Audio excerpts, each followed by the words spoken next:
Why, hello, and welcome to the Captain's Cast, which is on a Sunday. Mr. Producer, let the people heard. Hi, how are you? I am your host, Captain Garrett of the Swords and Starship channel. Microphone difficulties. And what the hell is Gooner Gate? What is this? I have no idea what this is. I'm hearing about it. I'm going to officially enter my opinion as I don't give a fuck what it is. Oh, no, in the first 30 seconds, I said a naughty word. I don't care what it is, but I do care what my opinion about it is. So we're going to find out what it is. We're going to find out what I think about it, and then we're never going to talk about it again. Fair? I think that's fair. Capn American is set to debut soon. You know, there's something really insidious about the trailer to this film. It is a lot. It looks. It's kind of like a Zack Snyder. It's kind of like a Zack Snyder production, you know? It looks stylish. It looks like it has the gritty, artful Bourne Identity, classic style to it. But there's no actual hook. There's no actual story-driven content. And I think it's a whole lot of nothing. So we're going to take a look at that. And, you know, I have to admit, the last couple of live streams, I felt like my sound was crap. Like, let me know if the mic is blown out, because it's really bad. In my mind, I reversed which side of the dial was more gain and which was less gain. And so I kept trying to fix the gain, but I was turning the gain up, which I discovered when I was attempting to make videos for this channel, as I should have been doing from the beginning. So it's the universe telling me that when I do what I'm supposed to do, good things happen. I want to test the audio output. Mr. Producer, more applause. Yes. Excellent.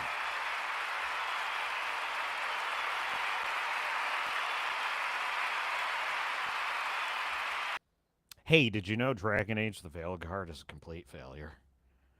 Because of course it is. Everything woke turns to crap. And they had to admit it, folks, that they gaslight. It's a cycle. It's a cycle. We hear about a woke game coming out that's going to have all kinds of top surgery scars and pronouns and stunning and brave diverse characters and and ugly, unattractive women. and effeminate men, and all the characters you know and love are going to be uglified, and there's going to be all and then we start complaining about it, and then they say, "Oh, the chuds they're going to be so proven wrong. This thing's going to come out. It's going to be so good, and they're going to have to admit it." And then as it gets closer to the release date, leaks start to happen. The terrible plot. It's littered with bugs. It's had development hell. They've fired 5 or 6 different writers because of creative differences with their they-them Ukraine flag in bio director that has, like, no real credentials directing or creating games. And then they say, oh, no, it's a culture war thing, right? And then it comes out. It's complete trash. The game is crashing. The service experience is terrible. The player counts are low. And the media begins the next stage of the cycle, which is to begin reporting that, no, it's doing great. These are actually great numbers. And it's just the anti-woke chuds out there. It's just those right-wing racists, those gross MAGA supporters that are out there saying this game sucks when everybody loves it. Nobody's playing it, and it's a complete disaster. Then, after months of nobody playing it, nobody talking about it, everybody hating on it, nobody liking it. I mean, nobody talking about it in a good way, right? Everyone's just hating on it, dumping on it, if they're talking about it at all. Then they say, well, it's not doing as well as we thought it was, but that's mostly because of negative internet opinions. But the good news is it's a great game. IGN gives it an 8 out of 10. It's those my favorite part was the pronoun part, and my second favorite part was the other pronoun part. And that was my favorite part of the game, which I definitely played. And the only reason that the sales are a little soft, just a little soft, is because of the chuds ginning up all this fake negative hate for the game because they're mean and they're unfair. But it's really doing well. And then after people stop talking about it because it's completely dropped off the radar and nobody even cares about it anymore, we then enter the next cycle. This is the cycle, the life cycle of a woke, failed game that was always going to fail because of course it was.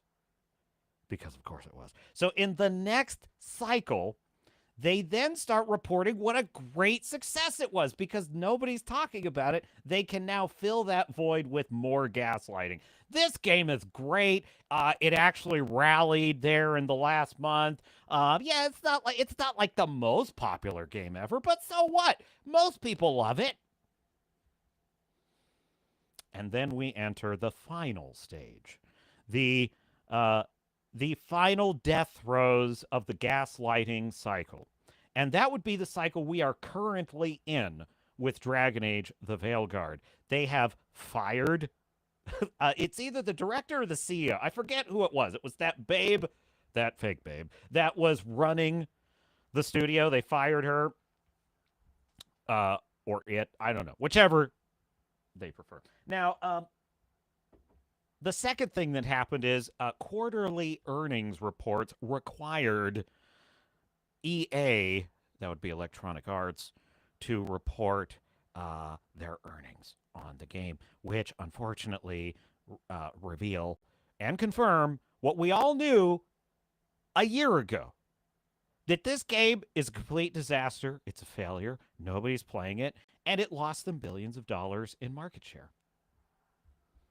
And the cycle is complete. We all knew this. We knew this before the game even came out. We knew the whole story. And so so what's fascinating is Veilguard is in that final stage. Assassin's Creed Shadows, I would say it's right at kind of that like third or fourth stage where they're saying, oh, it's going to be good. Everyone's going to love it. Don't listen to the chuds. It's going to be great. No, it isn't. So we're going to talk about all that. I have watched half of Section 31. Now, I deliberately did not watch the rest of it before coming on this stream. That's because the captain has been a bad boy. I have not been making videos for this channel, okay? And the channel is suffering mightily for it. As the captain of the ship, I must take responsibility for that fact. But that is about to change. So I am making a video on Section 31. So I don't want to give you all my thoughts on it here. So the best way to do that is to not have seen the last half of it. However, the first half of this thing, my God. I can't even believe, I have no words. These Kurtzman and his cabal of freaks, the freak show that is running these Star Trek shows, folks, I just want you to form a picture in your head of kind of the weirdest, most socially awkward, out of touch, lacking in self-awareness theater drama kid that you were met. No offense, no disrespect to drama kids. But just seriously, folks. Just picture the weirdest one you knew in high school. The weirdest one. You know, the kind of ones that like they kind of flit through life and they don't actually know what's happening on a daily basis. Like they're just out of it. They're in loopy la la land. Their life is just musicals. And they lack any awareness of like what the audience actually thinks of them. You know what I'm saying? It's like the ultimate team of those people were assembled to create Section 31. Uh, totally weird, just weird theater kids that have like been sheltered their whole life and have no self-awareness and they live in their own world. And it is the cringest. It is the cringest. It makes your skin crawl. It is so bad. These are some of the dumbest characters I've ever seen. Uh, it's bad, folks. It is really, it's embarrassing to watch. It's that kind of, it's when you're embarrassed on behalf of someone else. I don't know what the word for this is. It's a strange experience. It's like deja vu. It's just a feeling you get.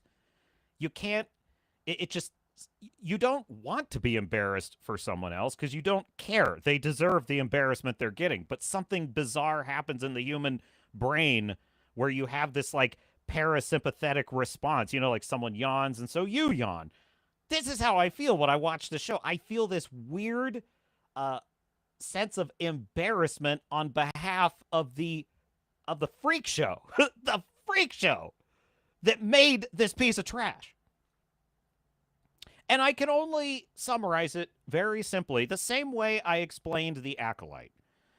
Section 31 is too stupid to exist without the name Star Trek. It would take away Star Trek and just make it a generic made-for-TV space spy movie, using that term lightly. It would be on the level of like that Robin Hood thing by Director X or like The Room. Tommy Wiseau, like just trash, just made for TV trash. You know, in the Blockbuster days, you used to go to Blockbuster Video, right? And there would be these knockoff films. You know what I'm talking about? Like for example, you'd have the Saw series, right? Saw is like the popular series of horror films about Jigsaw. But right next to that, you would see this sort of knockoff movie that would be something like Sawblade, you know, Sawblade 5. And it's just a knockoff of the Saw films, but it's lower budget, the acting is terrible, and it's just cheaply imitating the more popular film series. That's what Section 31 is to science fiction. It's the knockoff brand of the sci-fi film you actually want to watch. So like the equivalent would be like you see Alien, Ridley Scott's 79 classic Alien just sitting there, and right next to Alien is Space Bug. You know, it's like a similar creature, but it looks kind of dumb, and it's like Space Bug. You know, and it's do I want to watch Alien or do I want to watch Space Bug? That's Section 31 is the Space Bug sitting there on the shelf. So it's Kurtzman is the dumbest man in entertainment. Have I said that lately, Mr. Producer? Have I said that lately? It's impolite, unprofessional, boorish. That's a bit extreme. Anyway, never mind his opinion. To you, chat. Stavjeri is in the chat and says, I want my tits and ass in games, so I must be a Gooner. I must find out what the Gooner is.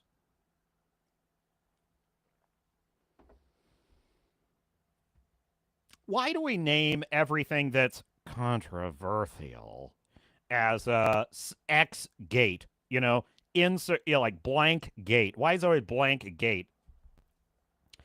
Honestly, Watergate, the original, you know, the origin of that phraseology, Watergate, the Watergate scandal with Richard Nixon, it's not even a big deal anymore. That was chump change compared to what, you know, what politicians do now. They literally do 10 times worse things on a daily basis than Nixon ever did. But anyway, that's neither here nor there. Staffhede says, hello, everyone. Crowbar the Skull says, hail, Captain. Great to see you. Why, great to see you, Crowbar the Skull. And great to see all of you, my dear sailors and starnauts. I sort of made a deal with myself. I said, I'll skip the Captain's Cast if I haven't released a video that week. And I just didn't feel right about it. Something about it felt wrong to me. It felt like I'm going... I just had a gut instinct I'm going in the wrong direction if I skip the Capns Cast. I just got to step up my activities outside of this. So anyway, the objective, the production target is at least one video per week, but my goal is to get up to like 3 videos a week. So we will see how that goes. Starfield says, shit, there is some clicking and popping when you talk. There is clicking and popping. Why is there clicking and popping? Interesting. Let me see if that's... Let me go to the... Oh, I don't have my stream up here. Could be the internet speed. I hope to upgrade my equipment at some point. Let me check my CPU usage.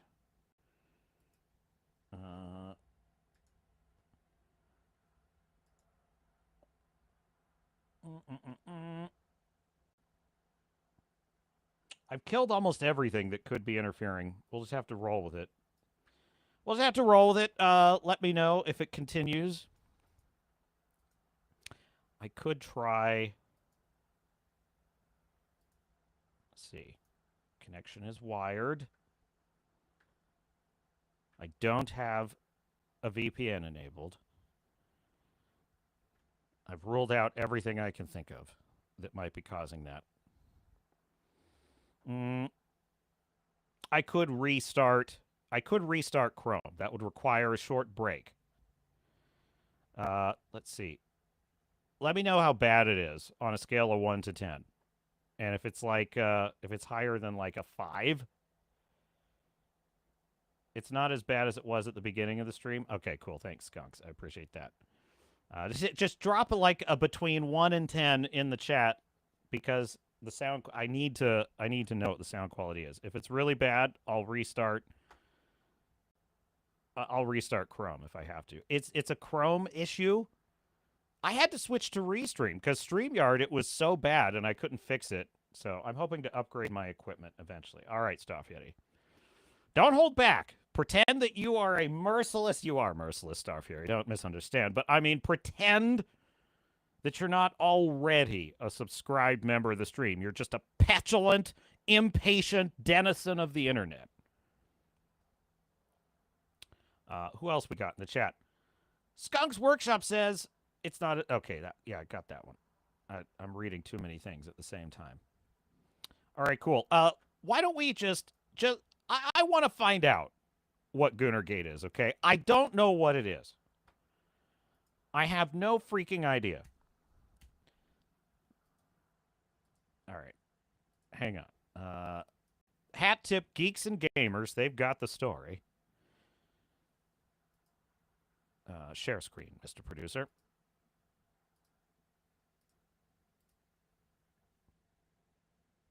Pretend that I am human, Staffiri says. Not possible. I believe that, Staffiri. In our little corner of the internet, a discussion got started. And from what I can tell, it all started with this post right Let's go! Here we go. Is this what gamers want? Let's play this. Allow me to answer that question. Yes. Yes. Absolutely, 100%, wholeheartedly. That's what we want. And I don't just want that in video games. I want that in movies. I want that in books.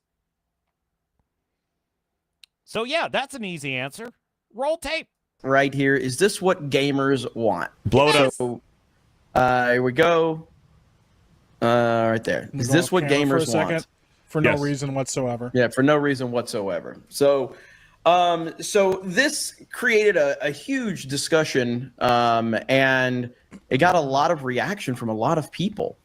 And I wanted to kind of talk about it a little bit because, you know, I really didn't know about it at first. I was like, well, what's going on with this? Why is everybody freaking out over this?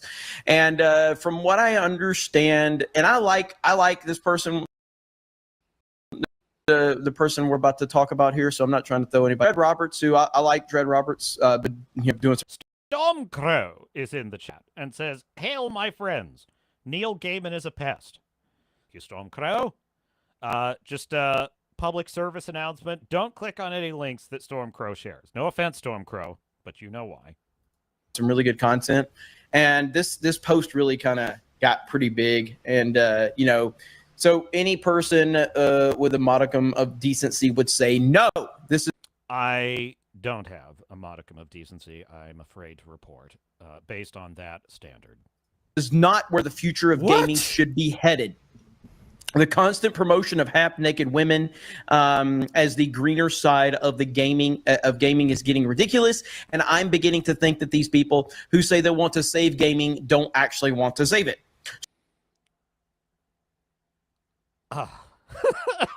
Just you know what the strangest thing about this timeline is?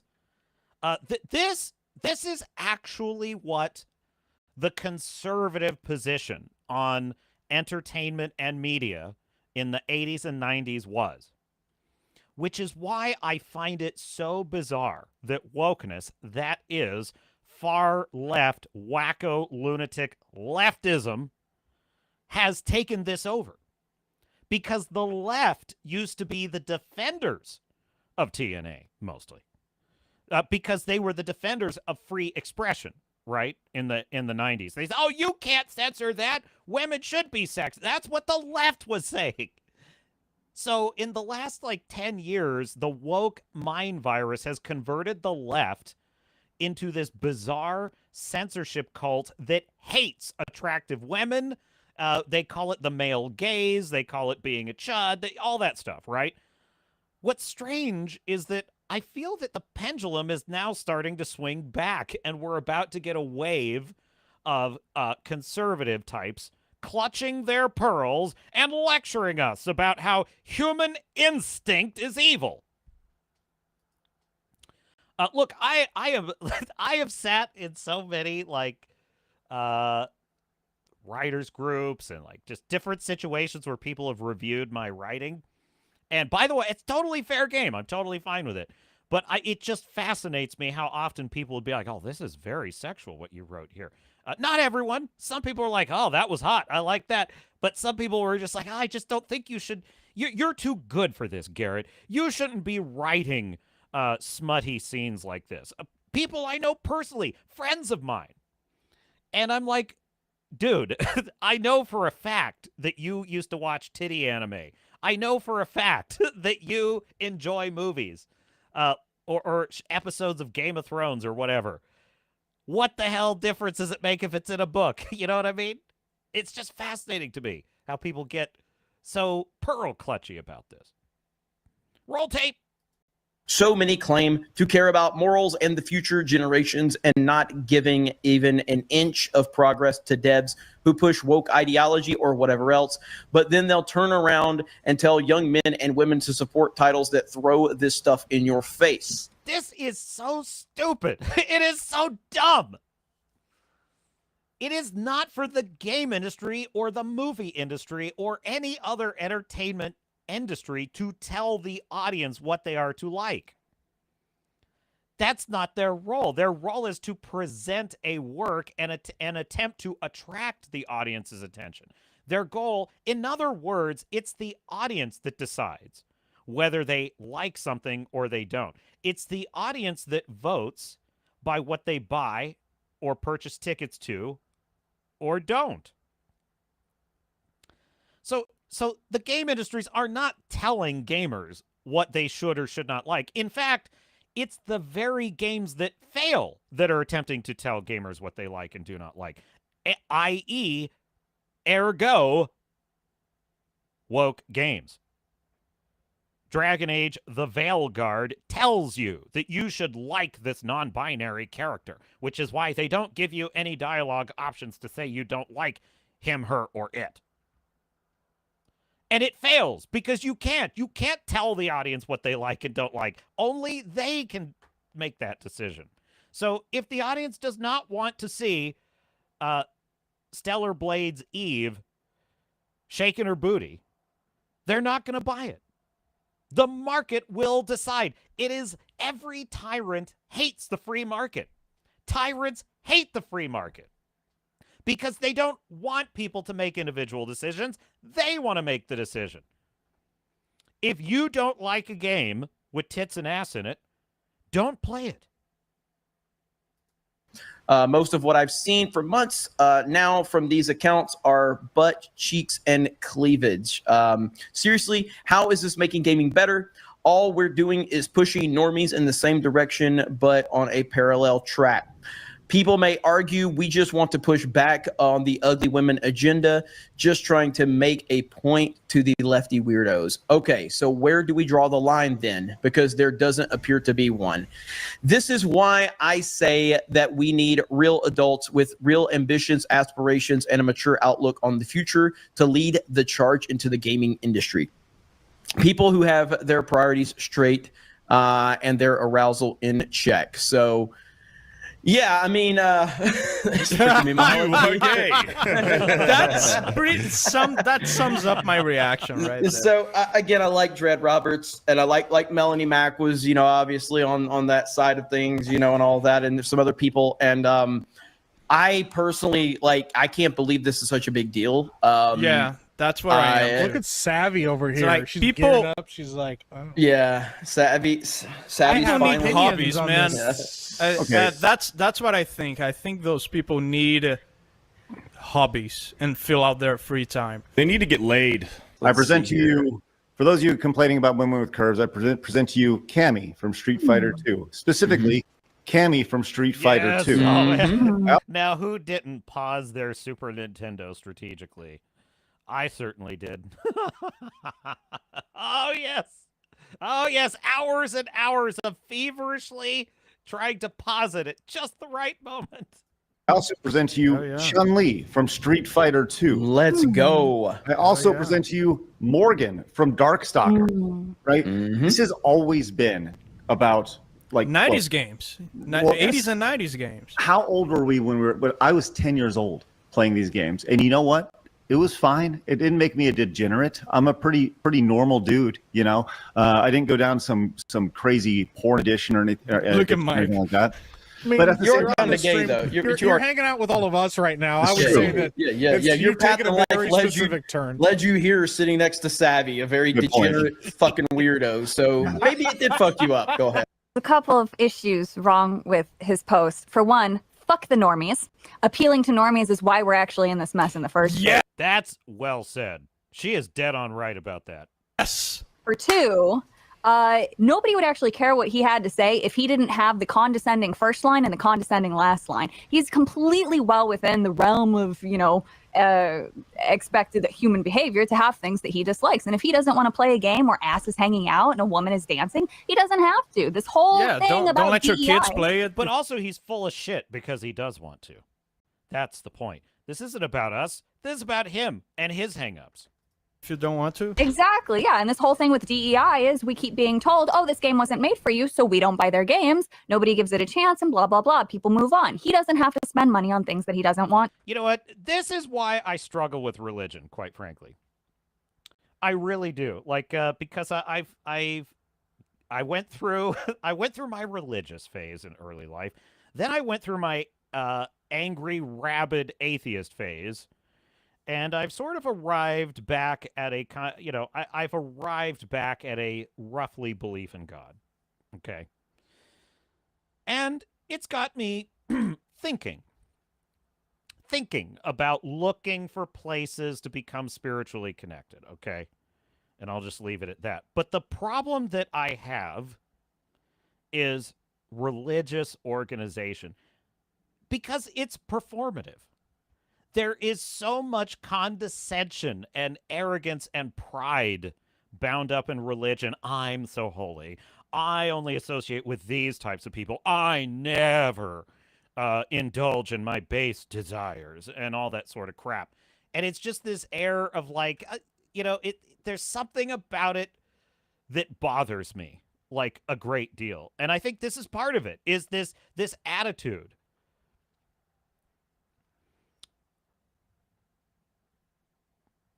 Roll tape.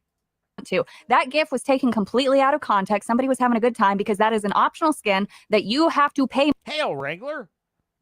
money for. On top of that, she is a DJ music-based character, and her dancing is no different than Paris Hilton going out and DJing and doing the exact same movement. So he's trying to say that Polygon ass is more dangerous than violence, because I don't see him making posts about violence being promoted in video games. And if he wants to use his religious beliefs as a means of moral policing, he should be speaking out against the violence, the theft, the genocide, and all of the other things that take place in video games. On top of that, 99% of games do not have characters who look like this. 99% of games are made for normies, essentially, because people just make what they want to make, and not everybody wants to, you know, be a Brazilian beach simulator, which is totally fine. So this leaves me with just the few retarded fucking comments that people have said. I had somebody seriously say to me that women's ass is more dangerous than violence because it can destroy generations and porn addictions, and we need to take into account how people can't control themselves. Fuck that, because by that logic, we should close down every single bar. There shouldn't be a single weapon sold. Nobody should be driving cars because people can't fucking control themselves. I'm tired of control coming from the same fucking coin. It's just two different sides. I'm tired of having to justify fiction, and people like him and people who say censorship is good in some instances when it comes to fiction need to completely fuck right off and take their moral superiority and shove it up their piss hole. Holy shit. Oh, that was a stem winder, Mr. Producer.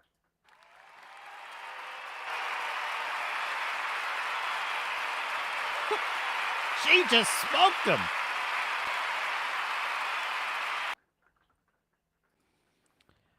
And I'll just add to that, you know. If you think you need to censor art, you need to censor violence in art, or you need to censor boobs in art, or whatever, you need to censor yourself. Just fuck right off and censor yourself. If you have a problem with it, you can go live in a fucking monastery and just self-flagellate and beg God for forgiveness for having bad thoughts. You can go do that all day long. Leave me and my video games and comic books and media I wish to consume out of it. I don't want this crap from the woke Nazis, and I don't want it from the right-wing religious Nazis. I don't want either side policing art. People just need to lighten up a little bit. You know what I mean? I cannot tell you how many sort of, on the conservative side, people I knew who would complain about all the boobage and nudity in Game of Thrones. And they were like, it's so gratuitous. There doesn't need to be that much. And I always kind of had this sort of ambivalent opinion about it. Because on the one hand, I was like, well, I mean, you're basically right. It doesn't have to be in there. But on the other hand, you know, it kind of in retrospect, I realized what I was feeling at the time was also, I don't give a shit. I don't give a shit. It's great. It's in there. It's part of it. If you don't like it, don't watch it. That's a fair bargain. And if the show fails because enough people don't like that kind of thing, well, fine. Then the next person's going to come along and be like, well, our audience doesn't like that. But I mean, part of the issue, too, is, yeah, some audiences, it depends on the audience. If you're doing a horror movie, obviously your audience is going to be very excited for lots of violence and whatever. If you're doing a romantic comedy, clearly that's not what your audience is looking for. So you got to read the room. But yeah, this is brilliant. And this is the problem. I think that religion, orthodoxy, ideologies are always a temptation to thought policing. They are always a temptation to thought policing. And I object to thought policing of any kind. And that is why I'm a free speech absolutist. I'm a free speech absolutist and always will be. Roll tape. Let's go. Yeah, fuck you. Let's go. Now, I agree with Savvy. Really? Holy I agree shit! with Savvy. You agree with Savvy? Yes. I listen. I agree with Savvy, and to take a moral stand that a chick's ass in a video game is the problem, but mass murder is not a problem is ridiculous. First of all, neither one of them are a fucking problem. Neither one of them are a fucking problem. It's the violence in video game argument. Like, ultimately, do you know what the problem is? It comes back to the single answer that I've always said everything is about: parenting.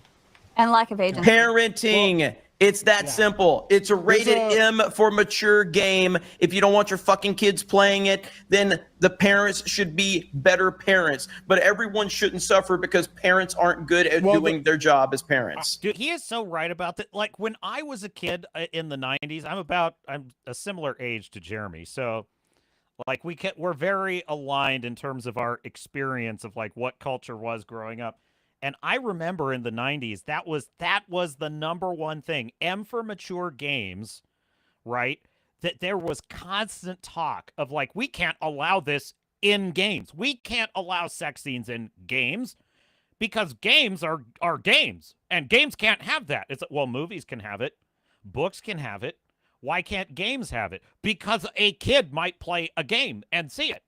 Well, you see that M for mature on the box? That's a rating. Similar to a rating on a movie. If it's rated R, kids can't see it. If it's rated M, kids can't play it. Well, but what if they play it anyway? What if they see a rated R movie anyway? It was unbelievable. Literally, like, people, the older generation at that time could not make that connection. Totally fine with rated R movies. Nothing to see there. But if a rated M game ever falls into the hands of a precious, innocent child, oh, well, the whole world's gonna collapse. Everyone loses their minds. You know what I mean? And I hated it. It made me so mad when I was a kid. It made me so mad. I would argue with people about this. I'd argue with adults about this. When I was a teenager, I was like, this exact argument, as a matter of fact. I know I've mentioned it before, but the most notable example of this was when Fox News discovered that Mass Effect, the first Mass Effect game, had a sex scene at the end of it if you romance one of the characters. And Gretchen Carlson, that conservative pearl-clutching hen, Gretchen Carlson, just finger-wagging at all the immoral depravity of society, she did a whole segment on the sex scene in Mass Effect, and I remember I was furious. I was so mad because it's literally tamer than, like, a tame sex scene in a rom-com. Your average garden variety Saturday night Matthew McConaughey, Jennifer Aniston rom-com has more nudity in it than this sex scene in Mass Effect in a 40-hour gaming experience. And she's sitting here presenting it as if the whole game is this. Oh my God, look at this disgusting pornographic video game where you're running around the galaxy having lots and lots and lots of steamy sex all the time with every alien you meet. I'm like, shut up, Gretchen! You don't know what you're talking about. I was so mad. That was the 90s for you. Now, the funny thing is, we've lived with video games long enough now. That's died down a lot. Like, if you're a Gen Zer, I don't think your experience is that video games are looked at a little bit more like movies now, which is there are games for kids, there's games for adolescents, there's games that are adults only. And society has mostly settled into that, that belief about it. But it was not like that in the 90s. Because in the 90s, older generations thought of games the way that they thought of toys. Toys are for kids. And so they thought of games that way. Video games were for kids. So if there was anything in a video game that was violent or sexual, well, they freaked out. They freaked out. So it was it was tough back then. It was very tough. We had to fight in a different culture war. Roll tape. The concern also, though, is like young men and like not just kids, but the thing is, like Savvy said, the point being made, hey, we shouldn't just buy a game just because it has big boobs in it. If we want good gaming to be good games, we should be supporting games based on the quality of the gameplay and stuff like that. I understand. what Epic Mike is saying here. I don't subscribe to this argument of supporting or not supporting the things we want. I mean, generally, what I believe is if a work of fiction is worth your time, it's worth your time. If it's not worth your time, it's not worth your time. Now, will we potentially give someone a little bit extra of a chance if we know them and we're trying to, like, help them and support them? Sure, but should that be the main motivation for buying any piece of art? I don't think so. I think it should be that the art has earned your interest. I think that's what it should be. So there's really actually no need. There's no need for us to say, well, we shouldn't support video games that just have tits and ass in them and no like grand story or philosophical themes. Says who? Listen, if the game succeeds because it only has tits and ass in it, there's nothing else about it that's interesting, fine. Fine. If it fails, fine. That's the free market. It will take care of itself. It doesn't require us to sit here engineering anything.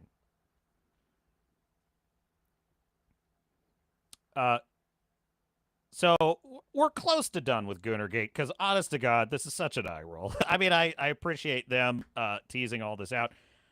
The fact that this is even like a thing, it's just an eye roll. So who knows? Maybe as wokeness is on its deathbed, maybe now I'll have to turn my attention to these pearl-clutching morons who are now trying to censor games based on a religious, conservative, judgmental basis. On the internet and preach from a moral superiority standpoint. The internet is never going to respond from that perspective. And I just want to show, I literally just saw this on my fucking feed, okay? This is what the internet does. Okay? Yeah. This is what the internet does.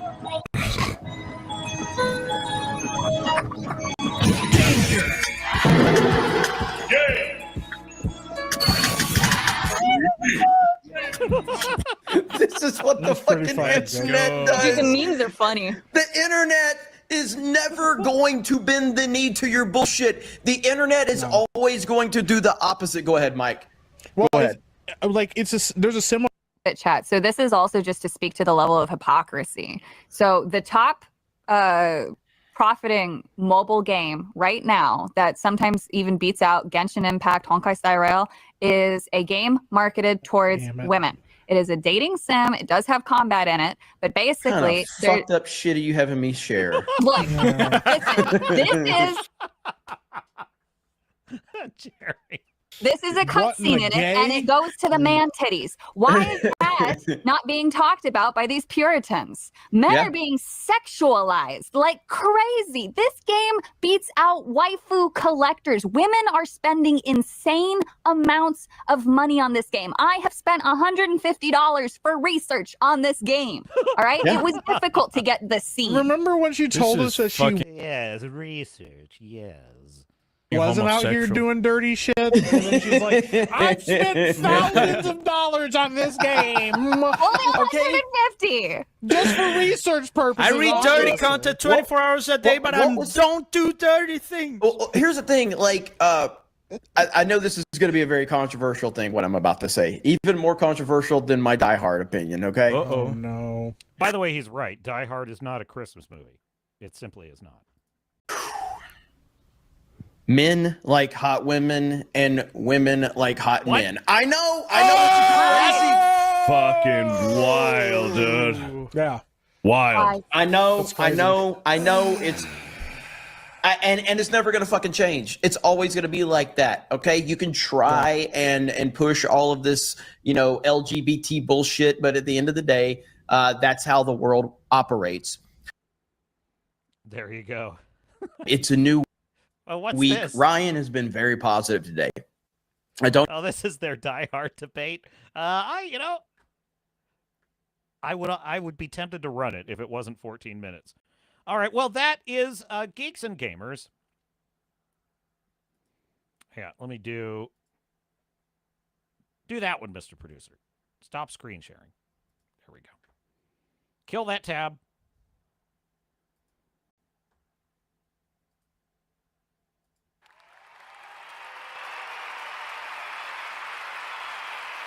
Very Very good.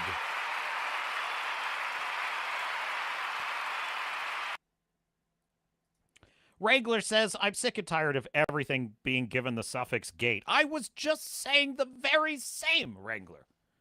It's nauseating.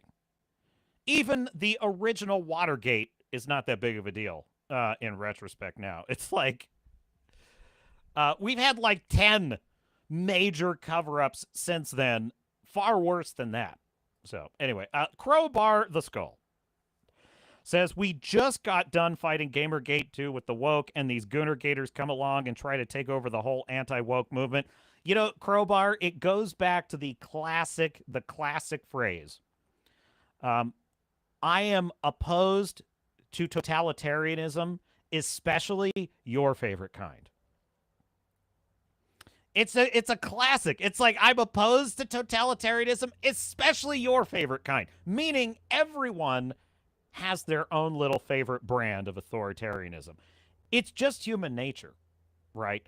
Maintaining a civilization that maintains openness, freedom of expression, freedom of ideas, and a free-flowing market is quite difficult because it requires citizenship and discipline and civic responsibility. In other words, there's actually a great line in the film Starship Troopers that I actually quite agree with, which is a citizen makes it his or her makes the safety of the Federation. That's the titular polity. No, that's the polity that's in the Starship Troopers world. A citizen makes it his or her personal responsibility, the safety of the Federation, the safety of the human race, right? Well, if you live in a democracy and you want to keep it, a proper citizen makes it his or her personal responsibility to safeguard those liberties. That requires effort.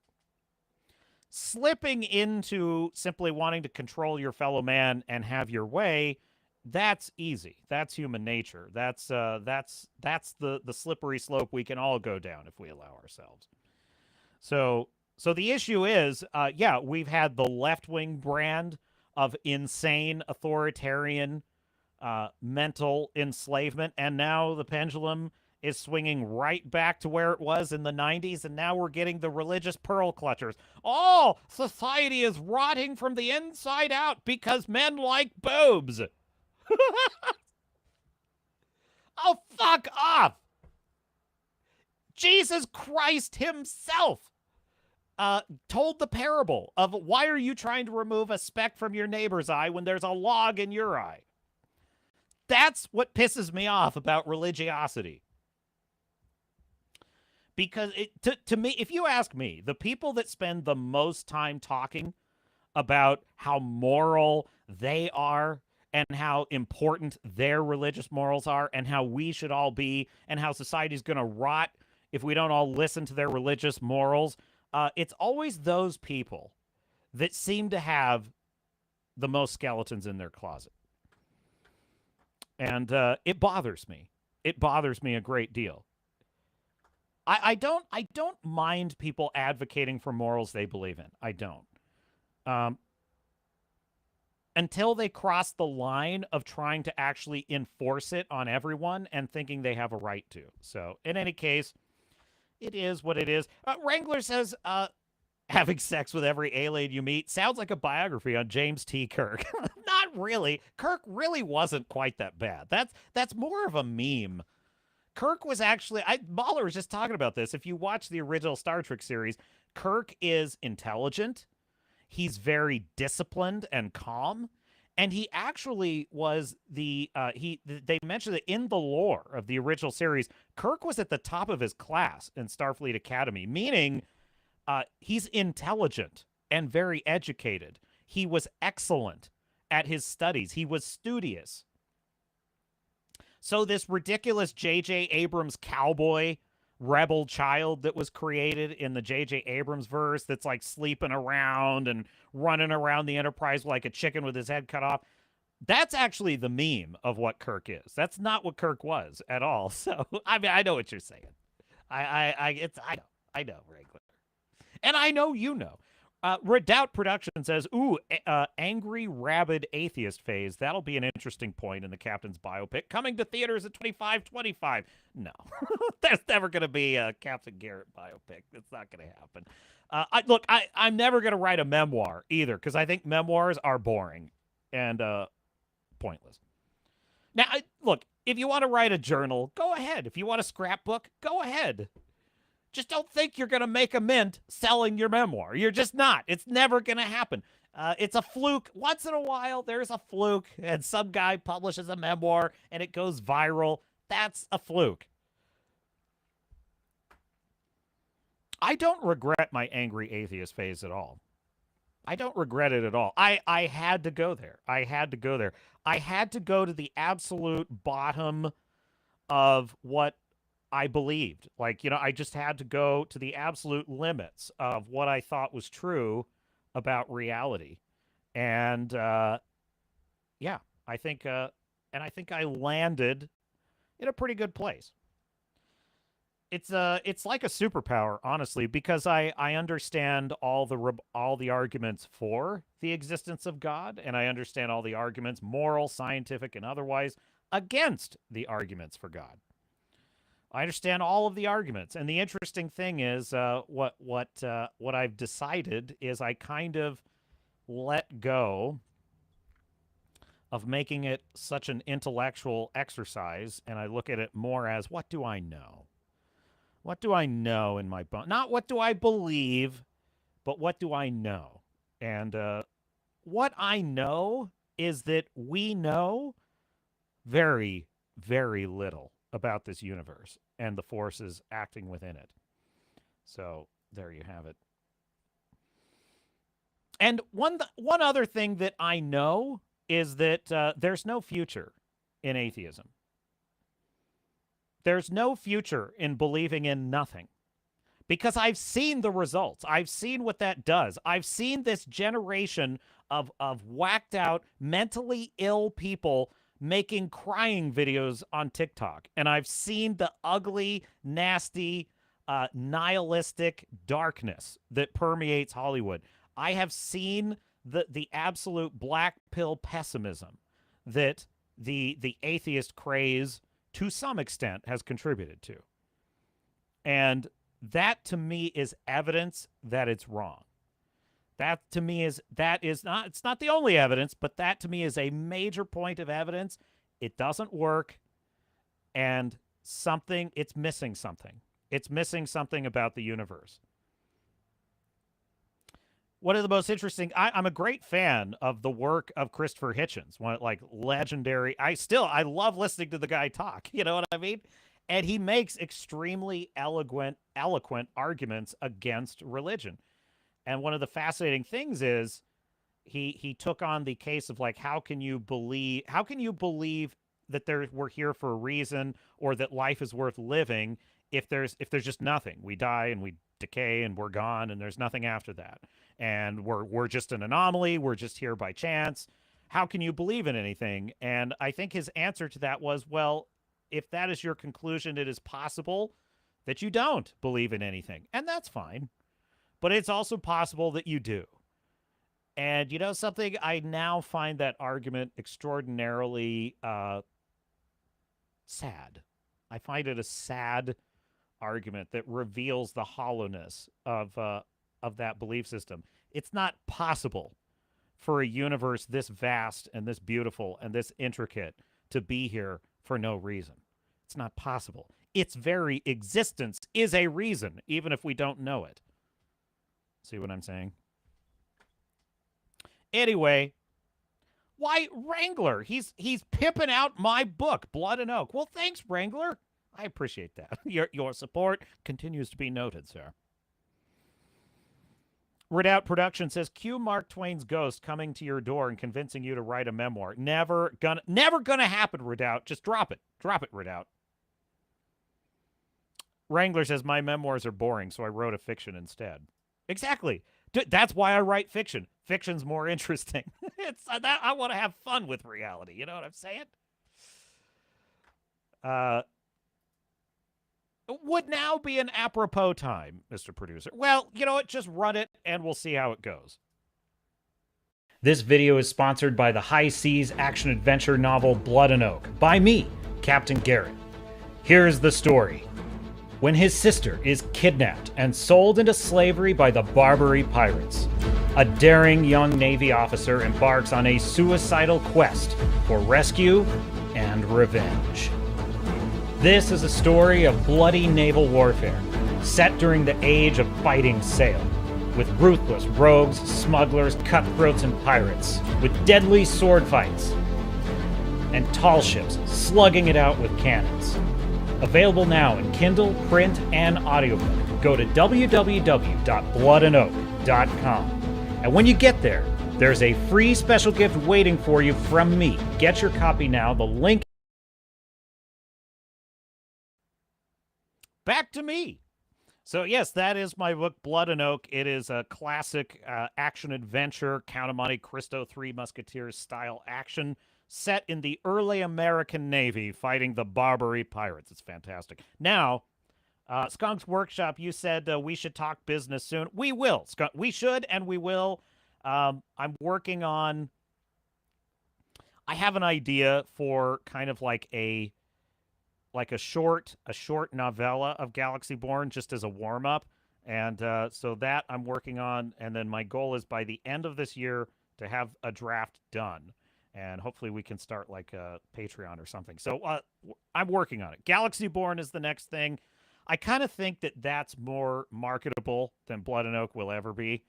I love Blood and Oak, and I love that story.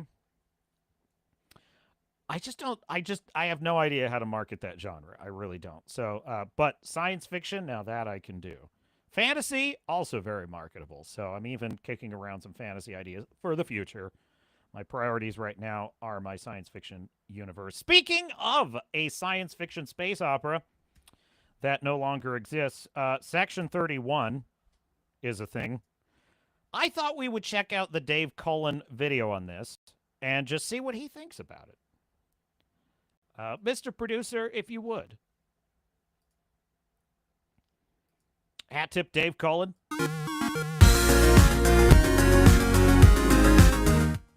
I know you're asking, why do I do this to myself? I often watch these kinds of films so you guys don't have to. Yeah, we're going to talk about Section 31. I have watched it. This is the review. Spoiler. Folks. You've heard me talk about a lot of trash on this channel. I am telling you right now, this Section 31, this is some of the worst garbage I've ever seen. I'm not even just talking about it being, it's not even so much that it's woke. It's that these are incompetent, stupid people that made this thing. I'm telling you, retarded, stupid people who don't know what the hell they're doing made this piece of trash. It is embarrassing. It's embarrassing. Alex Kurtzman is a moron. He should be working as a clerk in a government job. He has no business running any kind of a production whatsoever. He's a dweeb. He's a dweeb. Ahead. By the way, Philippa Georgiou, who I think is just the most overrated character. This image is a perfect example. What in the hell is this? What in the hell is this? She's got this weird blue hair. She's got freaking like diamond spaghetti noodles hanging off her ears. What are these bizarre shoulder pieces? And there's all these rhinestones. It's gaudy. It's garish. It's literally, it's like eye cancer. You know what it is? It's Ant-Man and the Wasp: Quantumania. It's like the same deal. It's just like, it's like someone vomited a bunch of bullshit on screen. These are talentless hacks that make this crap. Dude, I'm going to tell you something else. I've given you a bit of a spoiler on my video. One of the things that struck me about this show is that, so the basic premise of this abortive film is that, how can I put this? A ragtag team. It's sort of presented as like a spy caper, right? So kind of almost like an Ocean's 11. You know what it is? It's a little bit of like Ocean's 11 trying to also be Suicide Squad. That's basically what it is. And so you've got this group of ragtag misfits that are Section 31 agents. Every single one of them is emotionally unstable, an idiot, and a loose cannon. These people are dumb. The characters in the show, they are insanely stupid characters. So right away, it makes no sense that they would be entrusted with this mission on which the fate of the entire galaxy hangs in the balance. By the way, the plot device, which is, there's the obligatory super weapon that's going to wipe out the galaxy. It's literally like they're trying to one up the rise of Palpatine with like what was it? The Last Order fleet, where every single destroyer has a Death Star. Well, the super weapon in this show is basically this device that once you set it off, it's like a nuclear bomb that will destroy a planet, and then it will replicate and destroy the next 2 planets, and then those will destroy the next 4 planets, and it'll just keep doing that until the galaxy is gone. What? What? And some dipshit scientist wants to sell it for money. It's literally a push this button and destroy the galaxy super weapon that you can fit in your pocket in a suitcase, basically. And this dipshit black market guy just wants to sell it so he can have money. How you gonna spend your money, you moron, when the galaxy is dead? It's so stupid. I can't. Only fucking idiots could write this shit. Stupid people who eat glue. Character in Star Trek history. I don't know why so many people thought she was amazing on Star Trek Discovery. In order to become the Emperor, she had to kill... Oh my god. This whole thing. Oh my god, this makes me so mad. Okay, listen.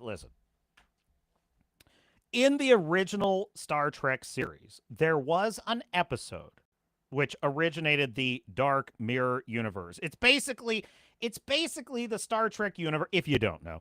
It's the Star Trek universe, but it's like an inverse universe in which instead of the beautiful utopian Federation where all of our characters are good and enlightened, it's the opposite of that. It's an evil empire, and all of our characters are evil and twisted and sadistic, right? And Spock, I think it was just Kirk got accidentally beamed into this universe, and he had to escape it, and anyway. Since then, Star Trek has continued to sort of play with this universe, this evil, dark universe. Now, one of the number one characteristics of this universe is that instead of the Federation, which is this peaceful, united democracy of different planets and species all working together and singing Kumbaya, in this universe, it's the Terran Empire, in which humans are basically an evil empire that have enslaved all the other races. And everything is ruled by strength. And literally, if you're the captain of a ship, if your first officer kills you and takes your position, good, he deserves it. And he's actually a better captain and should be the captain until someone kills him and replaces him. And this goes all the way to the very top of this society, up to the Emperor. The Emperor of the Terran Empire is basically the person who has slaughtered, killed, and genocided enough people to claim power. They're basically an evil king, an evil Caesar that is the baddest, most evilest of all. And they'll only last as long as... They'll only last until the next worst person comes along and stabs them in the back and steals their throne. That's basically what the original 5 Star Trek series established. So in this show, they do a flashback. They go back in time to tell us an unnecessary backstory. We don't need this backstory, but clearly Kurtzman thinks this is going to be great fun. So they go back in time to tell the story of how young Philippa Georgiou became emperor. Now, is it a fascinating tale of how she was raised in a rival family, and she climbed her way to the top, and she helped her family murder the rival dynasty and take power, or something along those lines. Something you'd expect from Game of Thrones, right? No, they literally rip off the Hunger Games. No, this is amazing. I couldn't believe it. They open up the story with basically the Terran Empire does a Hunger Games. I can't believe this. To decide who the emperor is going to be. What? So this is what they do. That when the Terran Empire needs a new emperor, they hold a Hunger Games, basically, where all of these children are taken from planets around the Empire. They're thrown in these games, and they have to kill until there's only 2 left. And then when there's 2 left, the strongest... It's so funny because they tried to make this a surprise, but I figured it out right away. Does she have to kill her family is the final test. And of course, she has to poison her whole family. Oh, she's so bad. She's so evil. Fuck off. This is so... So anyway, so the last test is you got to be the first to kill your family, and then you become the emperor. Why would any evil empire ever decide power this way? This is absurd in the extreme. It's the dumbest idea for how the Terran Empire works that no one would even consider this. Who's an actual writer? No tyrant is when in history has any power dynasty ever said, "Oh, we're just going to voluntarily give up power to whatever random peasant wins this game." What? That is literally never. That's not a thing. Tyrants, by definition, do not give up power. They either crush all their enemies, or they have power taken from them by a worse tyrant. That's the only way that a society like this functions. From World War II Germany to Stalinist Russia to Maoist China to North Korea to the ancient Roman Empire to Genghis Khan. This is how tyrannical power has functioned for millennia. So it's absurd in the extreme. This show, what else? It's literally like Tommy Wiseau wrote Star Trek. That's what it is. How can people this stupid and talentless who lose money constantly keep getting work? Her entire family, and then she burned the face of the man she loved with a hot sword. Wow, so Star Trek, so optimistic. Also, genocidal Georgiou likes to eat eyeballs in My God, I have no words for this scene, chat. I have no words for this. I saw this in the trailer and I couldn't believe it, but in the full context of the scene, it's even less logical. It's completely puzzling why it's even in here. She eats an eyeball like it's a martini olive. Why? Why? I don't understand this at all. It's one of the most disgusting things I've ever seen. her degenerate nightclub for some reason. What a great protagonist for us to get behind.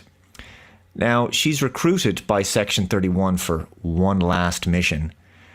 The ensemble team she'll be working... This is... you can't get through a minute of this without it just... It's unbelievable how bad every second of this is. So they come to this space station. She's quit Section 31 for reasons. And she now lives on this degenerate space station for other reasons. And Section 31 comes to this space station because this is where the big arms deal's going down for the super weapon. But instead of just proceeding to the plan and stopping the sale of the super weapon, they take a moment to try and recruit Philippa Georgiou back into set. We need you, Philippa. We need your unique skills. I don't want to be in your Section 31. We want you, though. Okay, apparently she's super important and very skilled, and they need her for some reason. I don't even know how to describe this. So when they get her on board, because of course they do, And she says, okay, I'll join your ragtag team and I'll help you win. They tell her what their original plan on the space station was to stop the arms dealer from selling the super weapon, right? And it's the classic Ocean's 11 where they kind of just show you the plan acting out like a caper, like a casino heist or something. Aside from it being really dumb and like it doesn't make any sense, the plan actually, to the extent that it was going to work, it didn't need her at all. So why did they recruit her? Well, because the next thing she says is, that is a very stupid plan. You should do my plan. What's her plan? Her plan is to just do it all herself. What? Why do they need her? They don't need her at all. But they say they do. They say they need her. But not to join the team, to just do it. She just does it. Like she has a magical technology which allows her to phase out of reality and just steal the super weapon.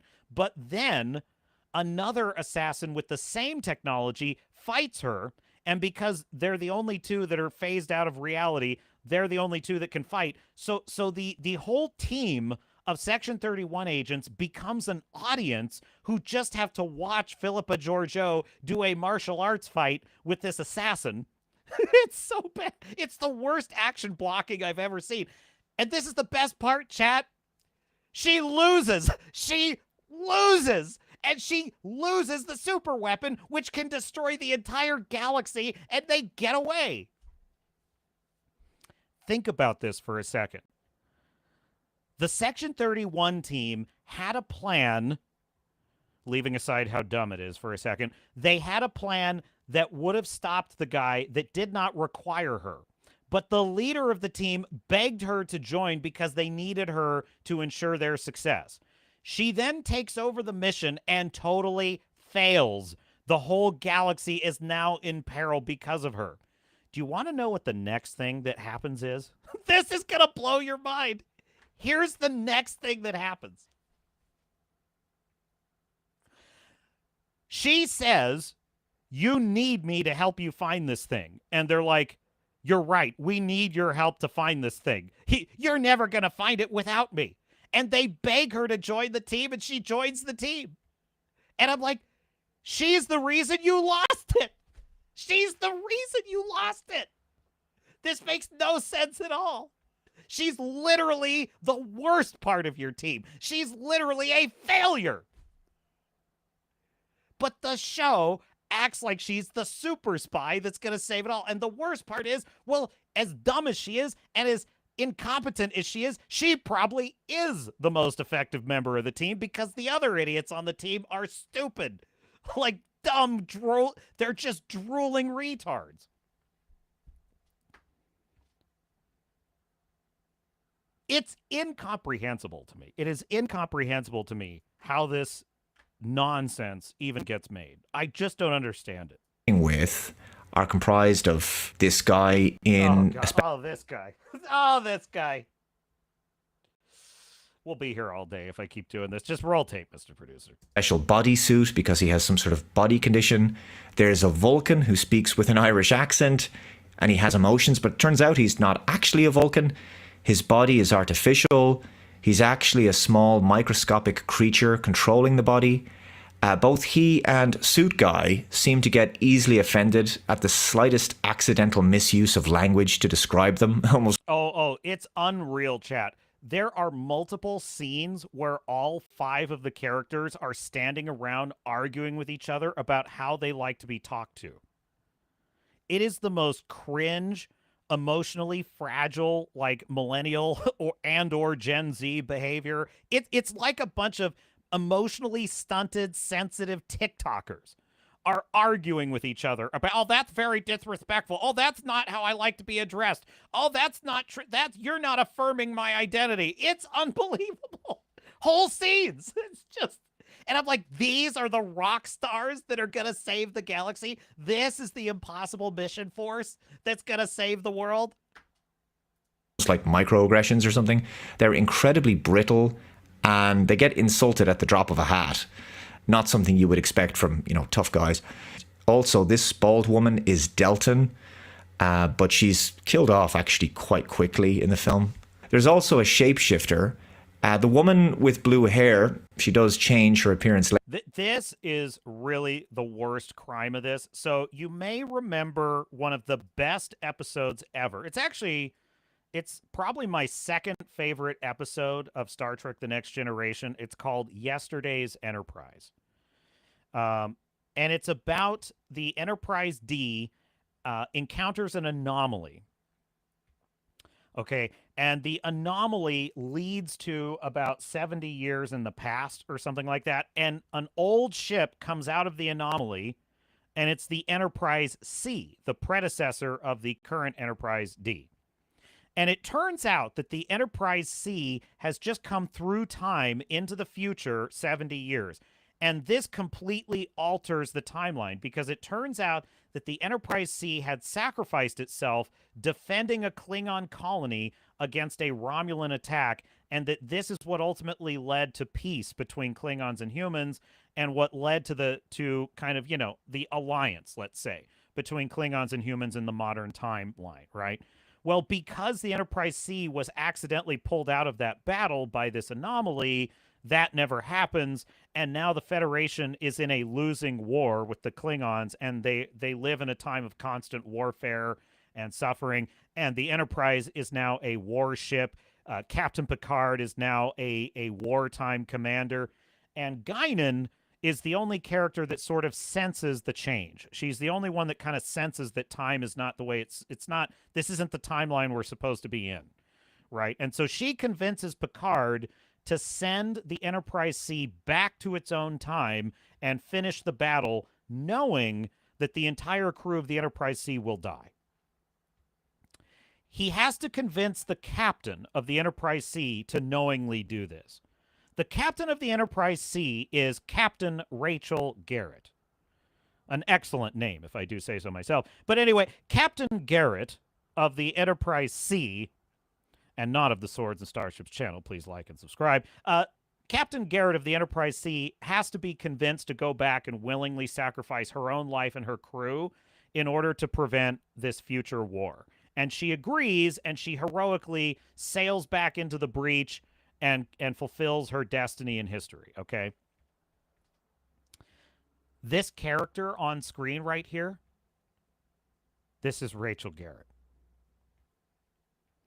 With all my heart, Alex Kurtzman, fuck you. Like, you fucking clown. You idiotic, talentless hack.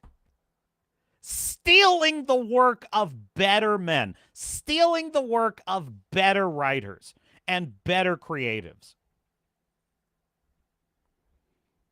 That's what you are, Alex Kurtzman. You are a talentless thief. There's a word for this in nature. Do you know what it is? Parasite. You're parasitic. You don't create anything. You live off of the work. You're a blood-sucking, you're a bloodsucker that can only live by attaching yourself to the work of someone with actual talent, which you do not have. You took a character that was stoic, competent, cool under fire, who willingly gave her life to save the Federation, and you turned her into a emotionally stunted, sensitive moron. Because, oh, look, it's Star Trek lore. You like this, right?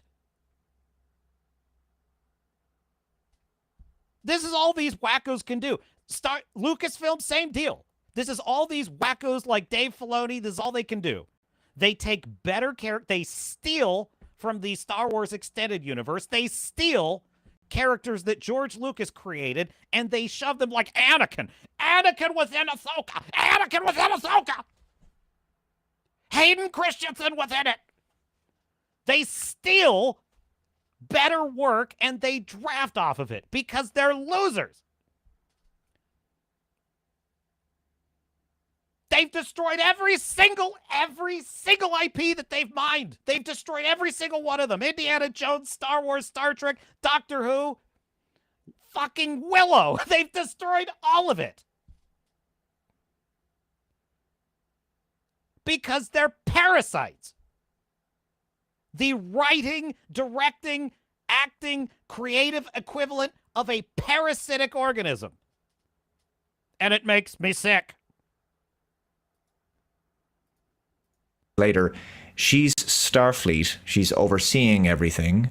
She's supposed to be the rigid, tough, unflinching one, you know, by the book type, keeping everyone in line and trying to prevent them from doing anything illegal, which they obviously will.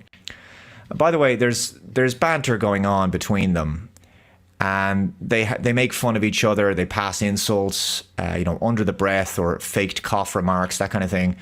But one thing I've noticed, and this is true actually of a lot of modern TV and film, including in this film, is that sometimes the sound mix isn't always very clear, especially on dialogue. And there's a few times when I didn't know what was being said. For example, so this guy says something, and then he covers an insult with a cough, and then she whispers some frustrated comment under her breath in response. And the first time I watched this, I had no idea what was being said, and I had to rewatch and listen much more carefully to hear exactly what they were saying. There's a few instances of this, actually. I wasn't like imagining it. I was concentrating. I just like, wait, what was that again? And this is also due to the fact that the script is trying too hard to be funny and sharp and witty with quick cuts and dramatic music in the background. And if the sound mix isn't brilliant, you know, it's just, sometimes it just doesn't work and you don't know exactly what's being said. Especially when there's rapid fire exposition, right? And then there's character banter. And then there's, you know, some sort of important backstory for a character being communicated as well. It's just, sometimes it's too much. It was around this point as well, you may have noticed this in how I'm describing the characters. Just look at this image. Have you ever seen so much visual nonsense in your life? This is like a child's idea of science fiction. I realized that this film suffers from one of the maladies that Discovery had, which is that I still didn't know the names of the characters even after they'd been introduced. I just don't like, nor do I care. know what it is with modern Star Trek, but the characters seem to make no real impression on me. Yeah, this guy on the left here is the arms dealer, you know. Why did you steal the super weapon? Because I wanted to be rich. Oh, great. Sell it to whoever and just live off the royalties, or, you know. Anyway, I agree with him. I have this problem with a lot of modern movies. I don't know the names of the characters. It's weird. Like, I literally will catch myself watching a show and I'm like, you know what? I don't know. I can't name one character. I just can't. None of them stick in my mind and none of them are memorable. I think there's something seriously wrong with modern writing. Could just be that the characters are so boring. You know what it is? A lot of the characters are just archetypes. They're just archetypes. Oh, I'm the crap for brains brute on the team. I'm the emotionally stunted diva on the team. You know, it's like whatever archetype they're supposed to be. I'm the emotionally I'm the morally dubious black market trader. You know, it's like, but they're not actual characters. They're just archetypes. And so, yeah, and the names they choose, I think, could be better. And yeah, this is a great case study here. This character here on screen is the leader of the team, and he's the only character that is sort of presented as kind of serious and actually trying to be effective at what he does and not being like emotionally a child exactly. And yet I have not an ounce of respect for this character. Why? Because he has populated this team on which the fate of the entire galaxy rests with morons. He leads a team of idiots. How could I ever respect a leader who leads and believes faithfully in a team of clowns? It's absurd. more memorable. That might help. So during the entire team introduction scene, the dialogue is just atrocious. It's Yes, Anthony Timmons, welcome to the chat. Cardboard cutouts, exactly. painfully unfunny, and there's parts of it where they're trying to be funny. It just doesn't work, and the writing is just lacking in any sophistication or quality. It actually made me uncomfortable watching how forced everything seemed to be in terms of dialogue. The story is about as hackneyed as a spy thriller gets. You know, Black Ops team working to stop a bioweapon kind of thing. Turns out that it's not. Yeah, this is the weapon. At Starfury, you were asking, like, how does it replicate across Interstellar? Look, I'm halfway through the movie. I can't exactly recall. The dialogue is like, it's done in that very snappy Ocean's 11 way. And so I can't be exactly sure what they said. All I know is it's like a chain reaction. If it blows up one planet and then it chains to the next like 2 or 3 planets nearby. And it just keeps chaining to every single planet until they're all gone. How does it do that? I don't know. Like magical space bullshit. That's how. Not actually really a bioweapon, but something different. You know, it's the usual, we need to covertly prevent a secret black market sale from going down kind of thing, which is a trope, and there's nothing necessarily wrong with tropes. Tropes are fun. Here's to this point. Here's something also insanely stupid about this plot, okay? There's a dangerous, like let's say you have a terrorist plot to detonate a dirty bomb in, like, New York or something. Like a plot you would have in the show 24. And we need to, like, not release this to the public because we don't want to start a panic, but we got to find this thing, we got to stop it. Usually in a show like 24, or, you know, like any kind of counterterrorism show, the idea is we need to get all of our resources on this. We need to coordinate with every agency. We got to throw everything we got at this and keep it under wraps as long as we can. And then when we get to a point where we have no choice, the public finds out there's a leak, or we have to reveal something to the public in order to solve it, then we have to manage the chaos. Right? And the idea is that as the threat escalates, the resources thrown at it escalates. Now, generally, when a team of like 3 or 4 people is all we've got to stop something, it's because the rest of society simply doesn't acknowledge the threat or doesn't know it exists or whatever, such as in Mission Impossible. Usually in Mission Impossible, you know, the organization or whatever is compromised, and so only Ethan Hunt can stop the bad thing from happening, whatever. What doesn't make any sense about this show is we know that there is a weapon which, if it is set off, will destroy every planet in our galaxy. Okay, that's kind of a big deal. I don't think that Section 31 should leave that to 5 agents. Do you? Seriously? Why would Section 31 not let Starfleet intelligence know about this so that the entire Starfleet can look for this thing? It makes no... I'm saying tactically, strategically, it makes absolutely no sense. There is no upside to keeping this circle small at this point. Fine, actually. It's cliches one wants to avoid as best as possible, and I think there's a little bit of that going on, especially when you have the tired interrogation type scene and all that sort of stuff. So anyway, as you've no doubt seen from the trailers, the film has this kind of warm yellow and deep blue coloring. That's the kind of color tint that you see in the color grading, and it kind of looks a lot like the teal and orange color correction that was very popular a few years ago. Seriously, look at this image, chat. What are we doing? What are we doing? Teal and orange used to be used a lot for movie posters, and it kind of became a very annoying trend that a lot of people picked up on. Also, the film takes place mostly on standing sets. There are a few location scenes, but just not that many. And because the film does take place mostly on very aesthetically displeasing sets, the film kind of feels a bit cheap. I guess the budget would have mostly been spent on Michelle Yeoh's salary. So it turns out Georgiou knew about this weapon, and it's called the Godsend, which she built when she was Empress. We do get flashbacks to her past and to a relationship that she had at one point.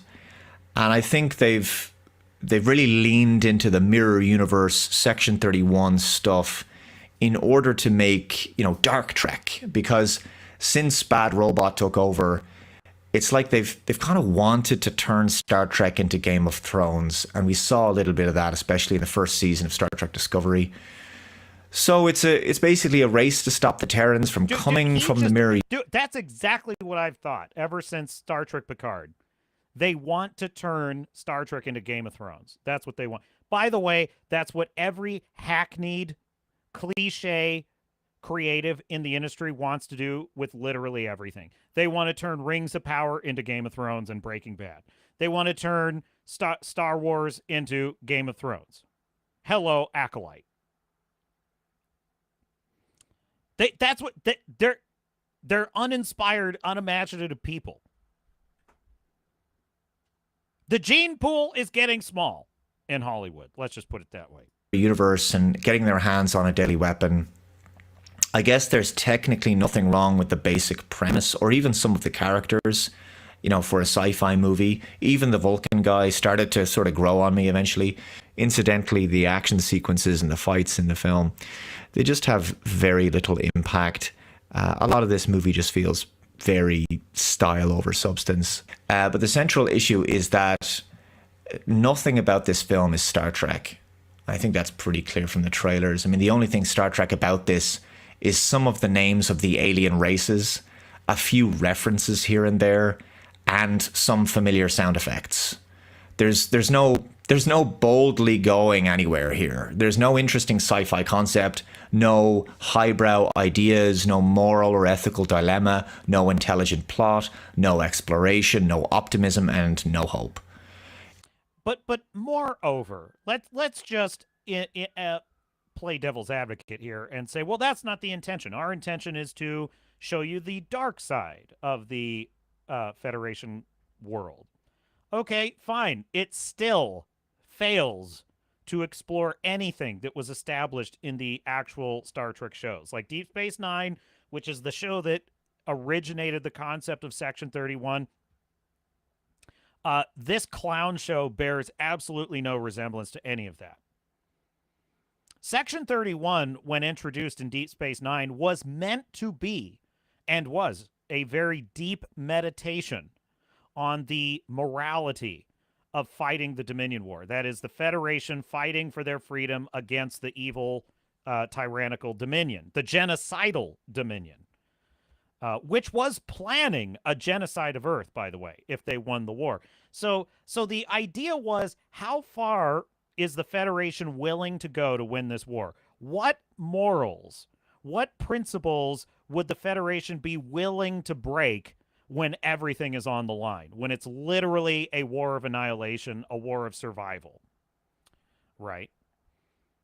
That's a deep, grand philosophical concept, and Section 31 was the means by which they were exploring this moral question. This show has absolutely no interest whatsoever in such themes or motifs. It's bland, bleak, dark, joyless, and dreadful. In the middle of the film, there's a bit about trying to identify who the mole is, and there's an attempt to create some... Oh, my God. Oh, I'm so... This is the moment. This is about when I turned it off because I was too tired to keep watching. This is putting me to sleep. But this is the kind of moment in any film where it's like, if I'm in a theater, I want to walk out at this point in the film. Because it's literally becoming work. It's becoming energetically draining to even watch it because it's so stupidly written. It's so clumsy. It's like literally you're making the audience work to keep their attention on this because it's just such an idiotic. Oh, now we're going to completely derail the narrative thrust of the story to have a clumsy mole hunt. Well, that's even stupid. If you thought there was a mole in your team that is meant to save the galaxy from total annihilation, then you shouldn't even be continuing the mission. The mission should be immediately aborted, and you should immediately reach out to Starfleet for backup or replacements or another option. You do not proceed with the mission and just hope the mole fails. Intention, but because I simply didn't care about what was going on or any of the characters or the galactic stakes, it just has no impact. There's also this fight scene through a tunnel, and it just doesn't look convincing from a visual effects perspective.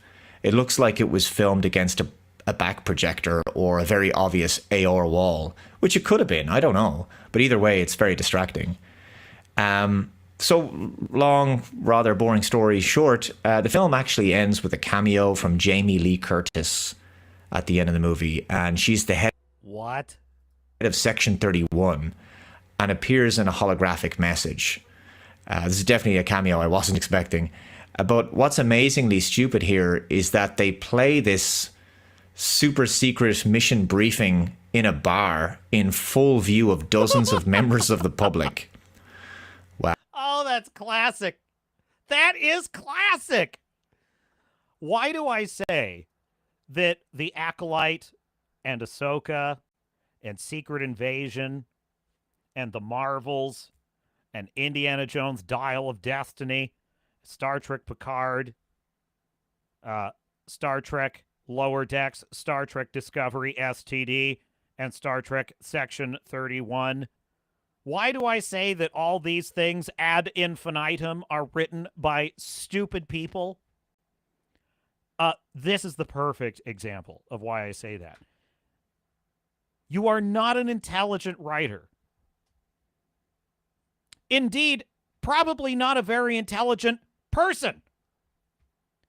If you write a scene, and again, I'm not talking about a rough draft. I'm not even talking about a third draft. I'm saying your final product of your work is a scene in which a super top secret Black Ops meeting is held in a public bar. That is the stupidest.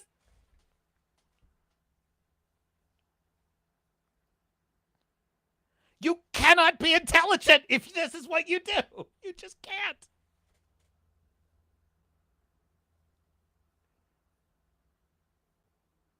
Folks, these are stupid people. They are just dumb. How do they get work? I don't understand it. Wow, so secret. So Black Ops. Now, to be fair, I will say this. It's not exactly a compliment or a positive, but the film was no worse than I thought it was going to be. It was about as rubbish as I expected it to be, which is to say, it is exactly what's in the trailers. But obviously, I'll be clear, this is a hard pass movie. Not that you needed me to tell you that. All right, thank you, Dave Cullen. Hat tip, Dave Cullen. Excellent breakdown of Section 31, which is a crime against science fiction, a crime against Star Trek, a crime against storytelling, and a classic, typical example of the Alex Kurtzman work product, which is trash. Absolute trash. It's not Star Trek. This is why I say that Section 31 is too stupid to exist without the brand name Star Trek. It has no reason. It's Rebel Moon. If this is not named Star Trek, it's Rebel Moon all over again. Nobody's seen it. Nobody cares. There's no shills defending it.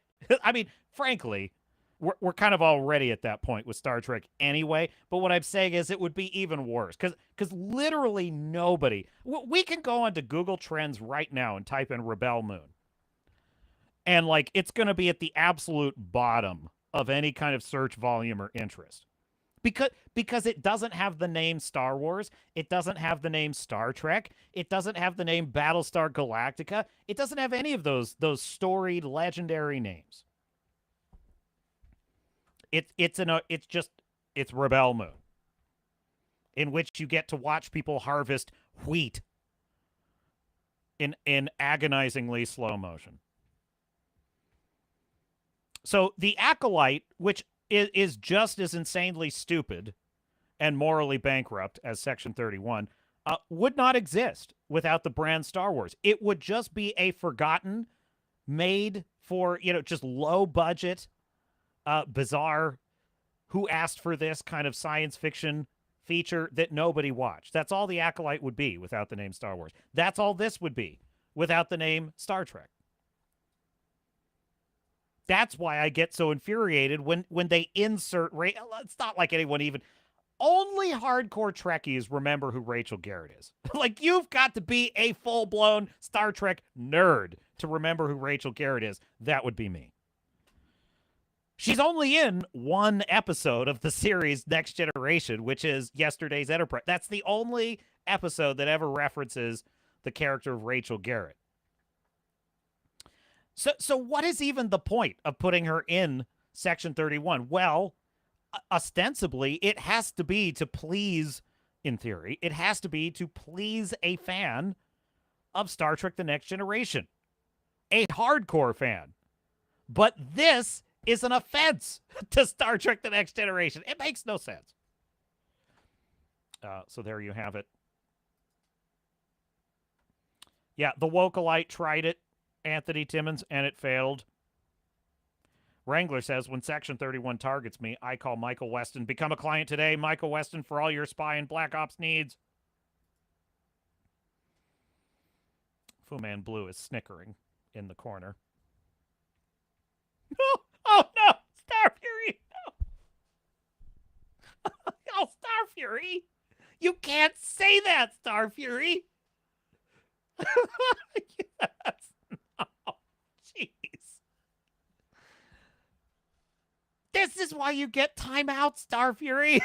You can't say that.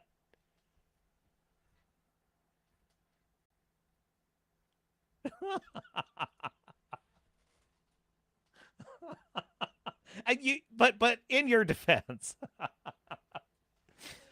that does explain it. That kind of explains it. Because I'm sitting there eating an eyeball. What's up with that? Well, that explains it, Star Fury.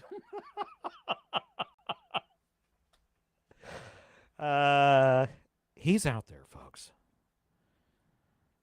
Star Fury's out there. Crowbar the Skull says, yesterday's Enterprise was one of the best episodes of TNG. I mean, it's my favorite episode of TNG is The Best of Both Worlds. I think that's the very best. It's a twin set, of course.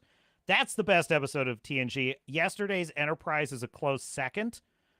I could probably give you my top 10 favorite episodes of TNG off the top of my head. I would say, what would be my favorite after yesterday's Enterprise? I might say All Good Things, but a couple of like super favorites. I love the episode Disaster. That's a really good one when the Enterprise gets crippled by a space anomaly and like all the crew has to like, you know, the ship is catastrophically damaged and they've got to like survive. That was a really good episode. The episode Schisms was that's one of my all-time favorites. I really love the episode Phantasms. Phantasms is a really good one about a plague of invisible parasites that invade the Enterprise. That one was really good. Parallels was one of my favorites. Data's Day, which is that was a really good one. Oh! You know what? I would probably say Time's Arrow. Time's Arrow would probably be like my third favorite episode. I really like that one. So there you go. I could tell my favorite episodes of Deep Space Nine. Like my absolute favorite episode of Deep Space Nine is In the Pale Moonlight, where Captain Sisko like brings the Romulans into the war, the Dominion War. That was a really good one. I love the episode Waltz. That's a really good one. The episode Rapture. All very Cisco-focused episodes, by the way. I like all of those. Those are some of my favorites. What else? I really love the episode Chimera, when Odo finds another changeling. Paradise. That's a classic. That's a classic Star Trek episode. I love all the Dominion War stuff. All the Dominion War stuff was great. Probably my favorite episode of Enterprise is Damage during the Xindi season. That was my absolute favorite episode of Enterprise, Damage. Frickin' badass.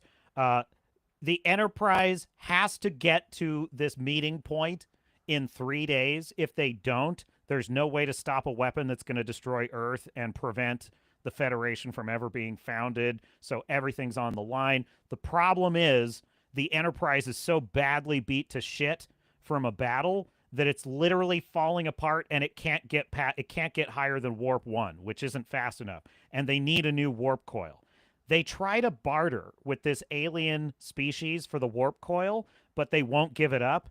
And Captain Archer is so desperate.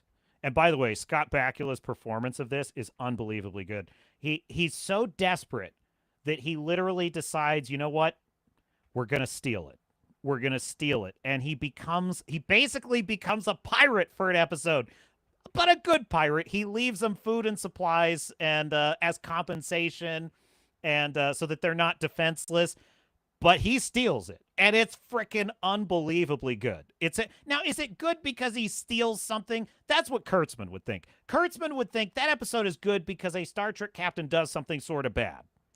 That's what the moron Alex Kurtzman would think. That's not why it's good. It's good because a good man faces a situation in which he has to make a terrible moral choice. And his basic question is, can I do this? What does it mean if I do this? Can I live with myself if I do this? You know, Mr. Producer, maybe I could get away with this. Let me grab this scene for you. This is what Star Trek used to be. Let's see if I can find this.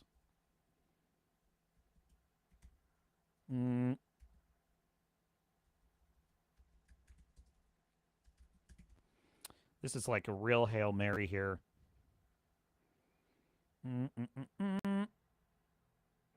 I don't know what gave me the idea I could find this clip, because it's probably just too buried.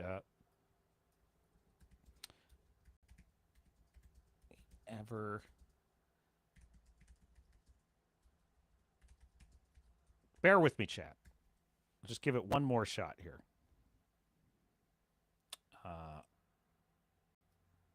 I think I may know how to find it.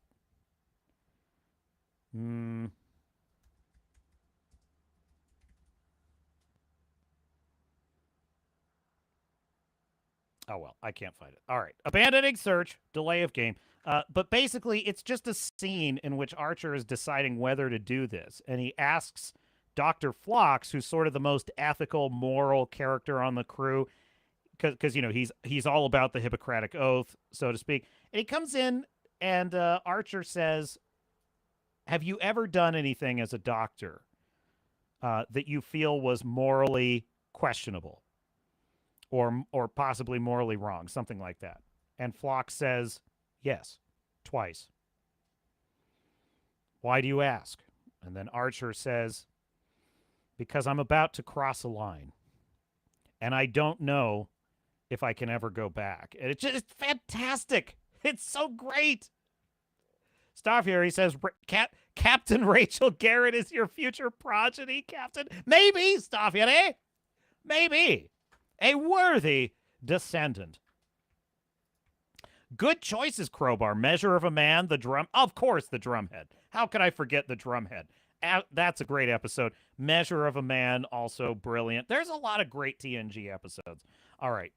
The non-Star Trek crowd's going to get bored if I keep going like this. Okay, next in the stack of stuff, we're going to talk about Daredevil Born Again and Captain African American. We gotta dig into that. Before we do, the captain needs a short break, and I will return very directly. Mr. Producer, if you could. Yes, thank you.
back here on the Swords and Starships channel.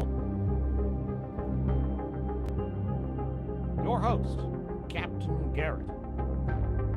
That would be me. If you're enjoying the stream, consider putting a heart on that X live stream or an upvote. Subscribe. There will be video content coming, I promise. We have much to discuss. Mr. Producer, you can kill the music there. What is next in the stack of stuff? Now, I wanted to talk about Daredevil Born Again. Wait, is this the right link, Mr. Producer? I think that's the wrong link.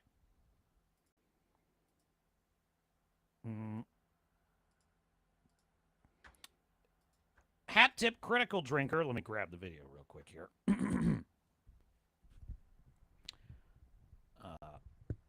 Oh, there we go. That's better.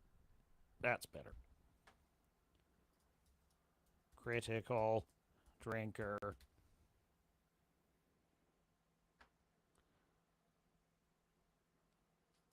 His thoughts on Daredevil Born Again. I have seen the trailer for Daredevil Born Again. I have my thoughts as well.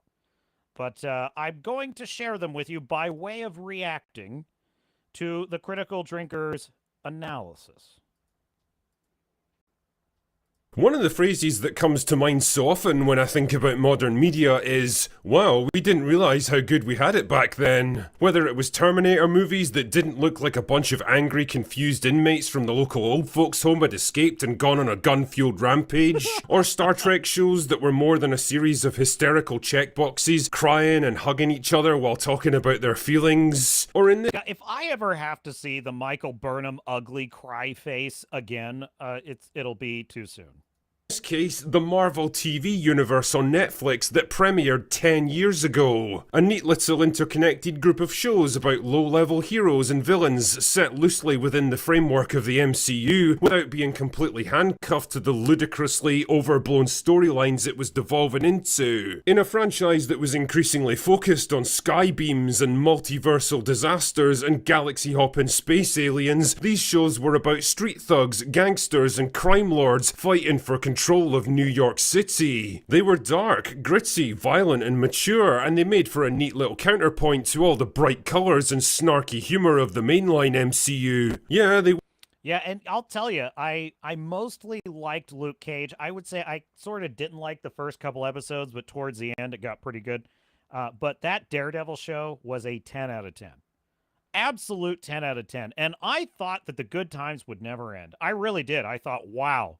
You know, I talk about on this channel how I think that the people running these properties now are, like, seriously stupid people. Like brainlets, as It's a Gundam would say. I didn't used to think this way, folks. When this show was airing, the original Daredevil show, I thought, holy cow, we've got Iron Man, we got Captain America, we got the Avengers, we got Daredevil. Holy moly. We have got the best and brightest. We've got the brain trust running our favorite comic book characters. This is great. This is a time to be alive. There's never been a better era ever for us nerds. That's literally what I thought. What a difference a decade makes, eh? From that, literally, my attitude was the exact opposite 10 years ago.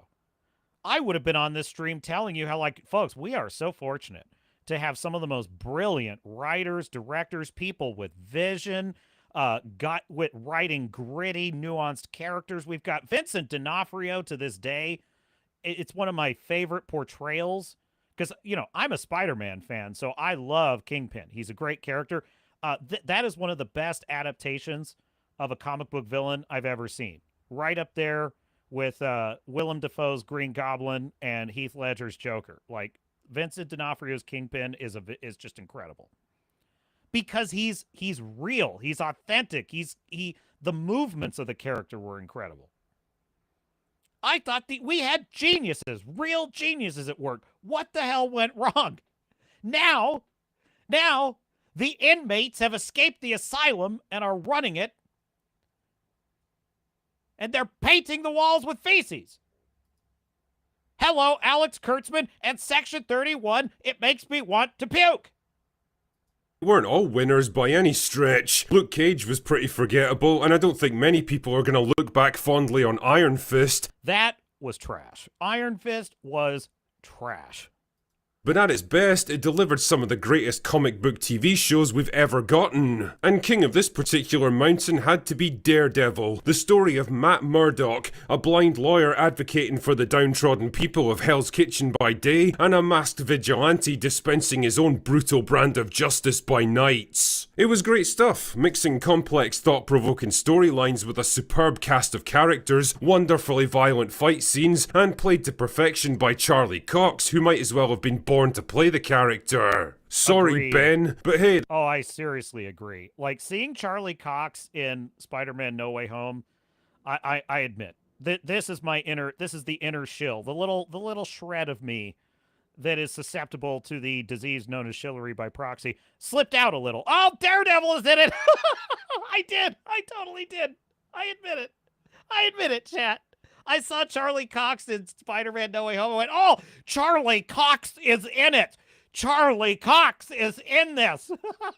I was so happy. I still am. I admit it. That Batman gig worked out okay, right? I agree. Truly, we did not appreciate how good we had it. Well, until the dark times came in the shape of Disney Plus, and the entire Marvel lineup on Netflix was cancelled to make way for something different. He almost tasted that. Num, eat it up. Go play okay, 3, 2, 1. You know I'm the hottest shit. Honestly, I can't think of a bigger downgrade in all of entertainment. Oh wait, yes I can. Anyway, ever since then, the question everyone's been asking is, what is to be done with Daredevil? Will he get another series? Is Charlie Cox staying in the role, or are they going to recast? Well, Marvel have teased us with little cameos here and there over the years, but honestly, what we've seen has been more depressing than exciting. Like, did we really need to see him do the walk of shame after banging She-Hulk? Look how they mess with my boy.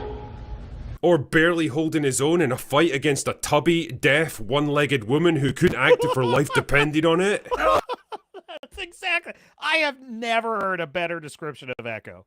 Never have I heard a better. That is eloquence. That is eloquence beyond belief. I want one more time. In there over the years, but honestly, what we've seen has been more depressing than exciting. Like, did we really need to see him do the walk of shame after banging She-Hulk? Look how they mess with my boy. Or barely holding his own in a fight against a tubby, deaf, one-legged woman who couldn't act if her life depended on it? Tubby, deaf, one-legged woman.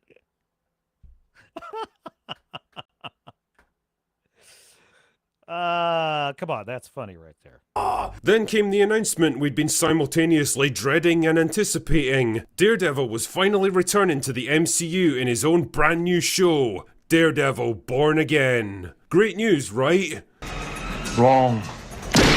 Well, not really, because pretty soon news began leaking that the show was in deep trouble, with writing and production problems causing a series of delays as they tried to get the show back on track. Finally, after 6 entire episodes had been filmed, Marvel decided it just wasn't working, pulled the plug entirely and scrapped the whole thing, which depending on your outlook was either the ballsiest act of self-awareness in their entire history, or a brutal admission that they didn't have a fucking clue what they were doing with this character. It's worth remembering at this point that this is the same studio who thought She-Hulk, Echo, Secret Invasion and Agatha All Along were good enough to get the green light.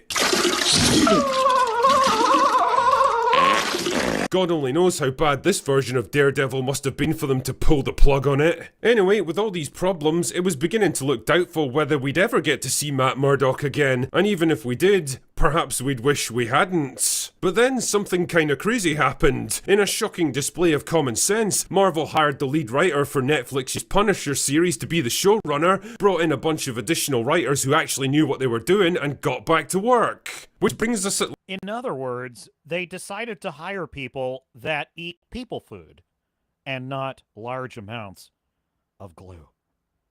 Last to the trailer for Daredevil Born Again, which came out just a couple of days ago. And wow, I can't believe I'm saying this about a Marvel TV show, but This actually looks pretty good. Gay!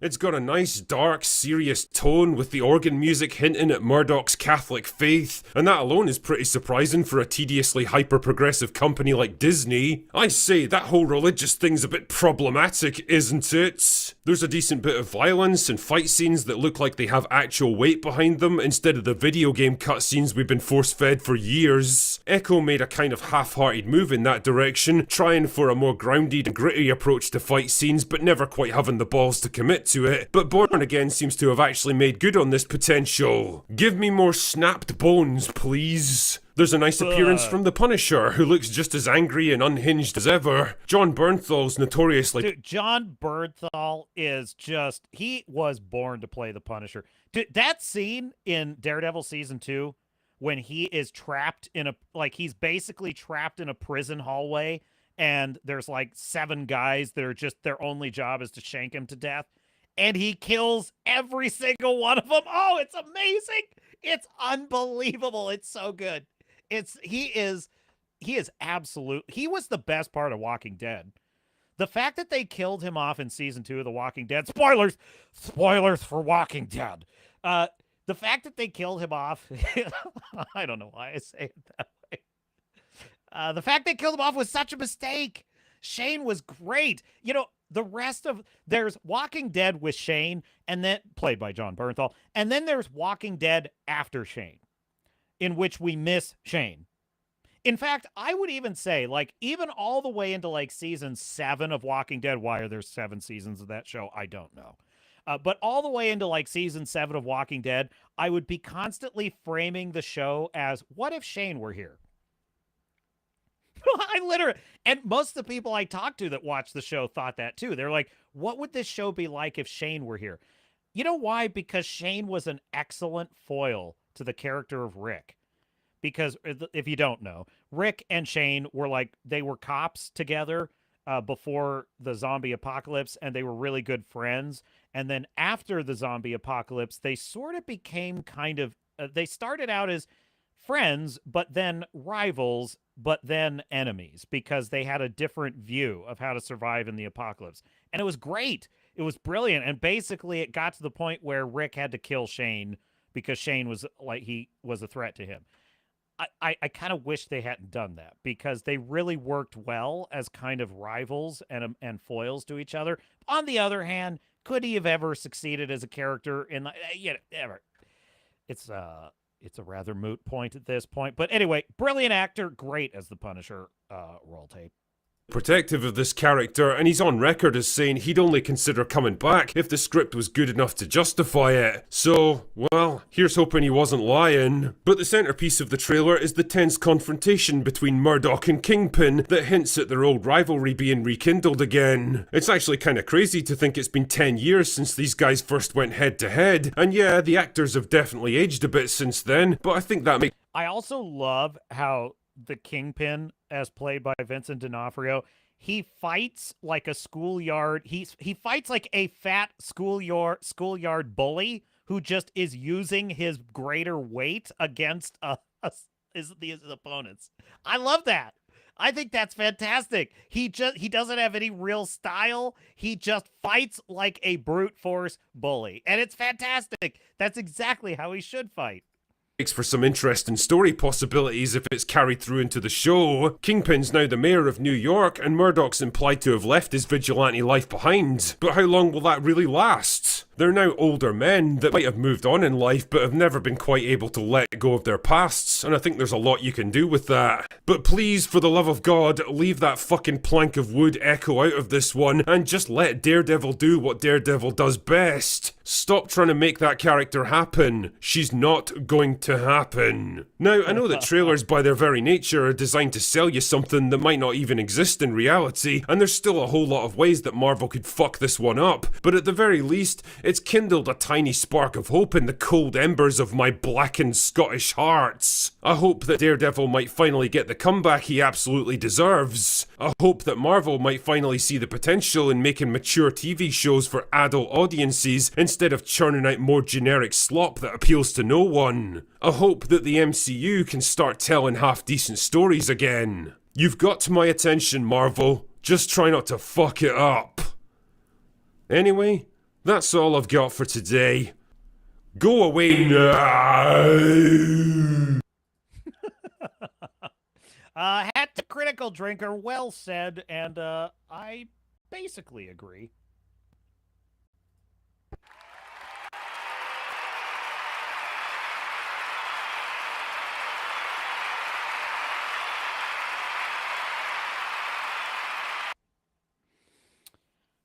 I think I'll believe it when I see it.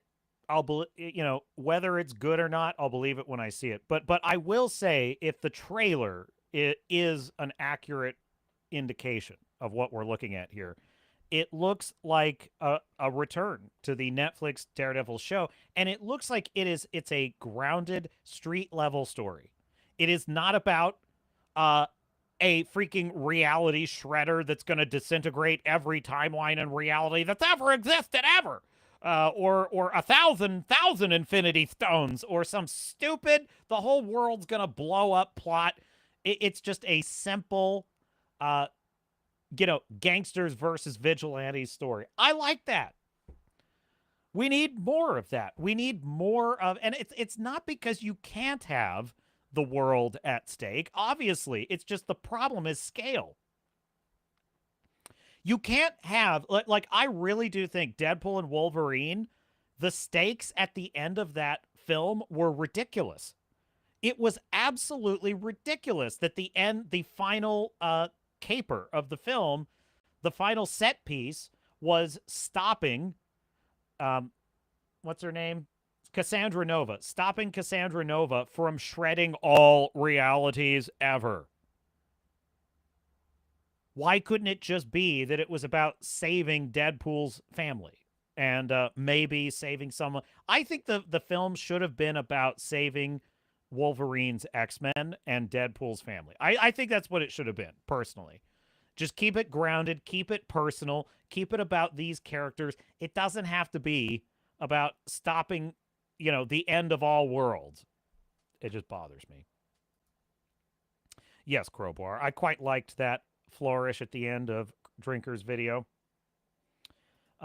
Anthony saying, what was it, Anthony, you said about Walking Dead? I watched one season and my thoughts were, okay, I'm good next. Meaning next season? No. I was into that show for a good 4 years, and then I was kind of on and off into it. And I think after the season where he fights, I think it's Henry Dean Morgan is the name of the actor, right? Henry Dean Morgan. Jeff, damn it. I always get it the first name right. It's Jeffrey. It's Jeffrey Dean Morgan. Why do I always get it? All right. Jeffrey Dean Morgan's character of Negan. There's like this epic, 2-season arc with him. And it was like the equivalent of the Dominion War in Deep Space Nine. It was like this major, the worst baddie they've ever faced, the biggest battle, the most highest stakes, and it was good. After that, there's no reason to watch the show ever again, ever. Like, it's literally every episode is just repeating the same formula over and over and over and over. How many cannibalistic wood dictators do we have to run into? How many fake dystopian fascist states do we have to stumble over? I'm tired of it. I'm just so tired of it. So I'm saying I have sympathy with what you're saying there.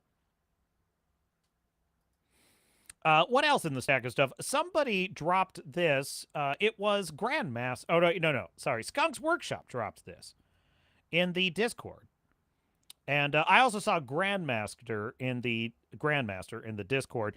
By the way, the link, if you'd like to join us in the Discord, is in the description. He dropped the Equilibrium trailer, which is the Christian Bale film about a dystopian future in which humans are no longer allowed to experience emotions, and they must take a psychoactive drug which suppresses all emotions. And I watched it. It's a good film. Years ago, I watched it. It was pretty good. It's not like the greatest film I've ever seen, but it's a pretty good film. That would be Equilibrium. So, yeah, I dig that one. Skunk's Workshop dropped this link in the chat, and it's called I Think I Can Fix Star Wars Just for Fun. Let's check it out.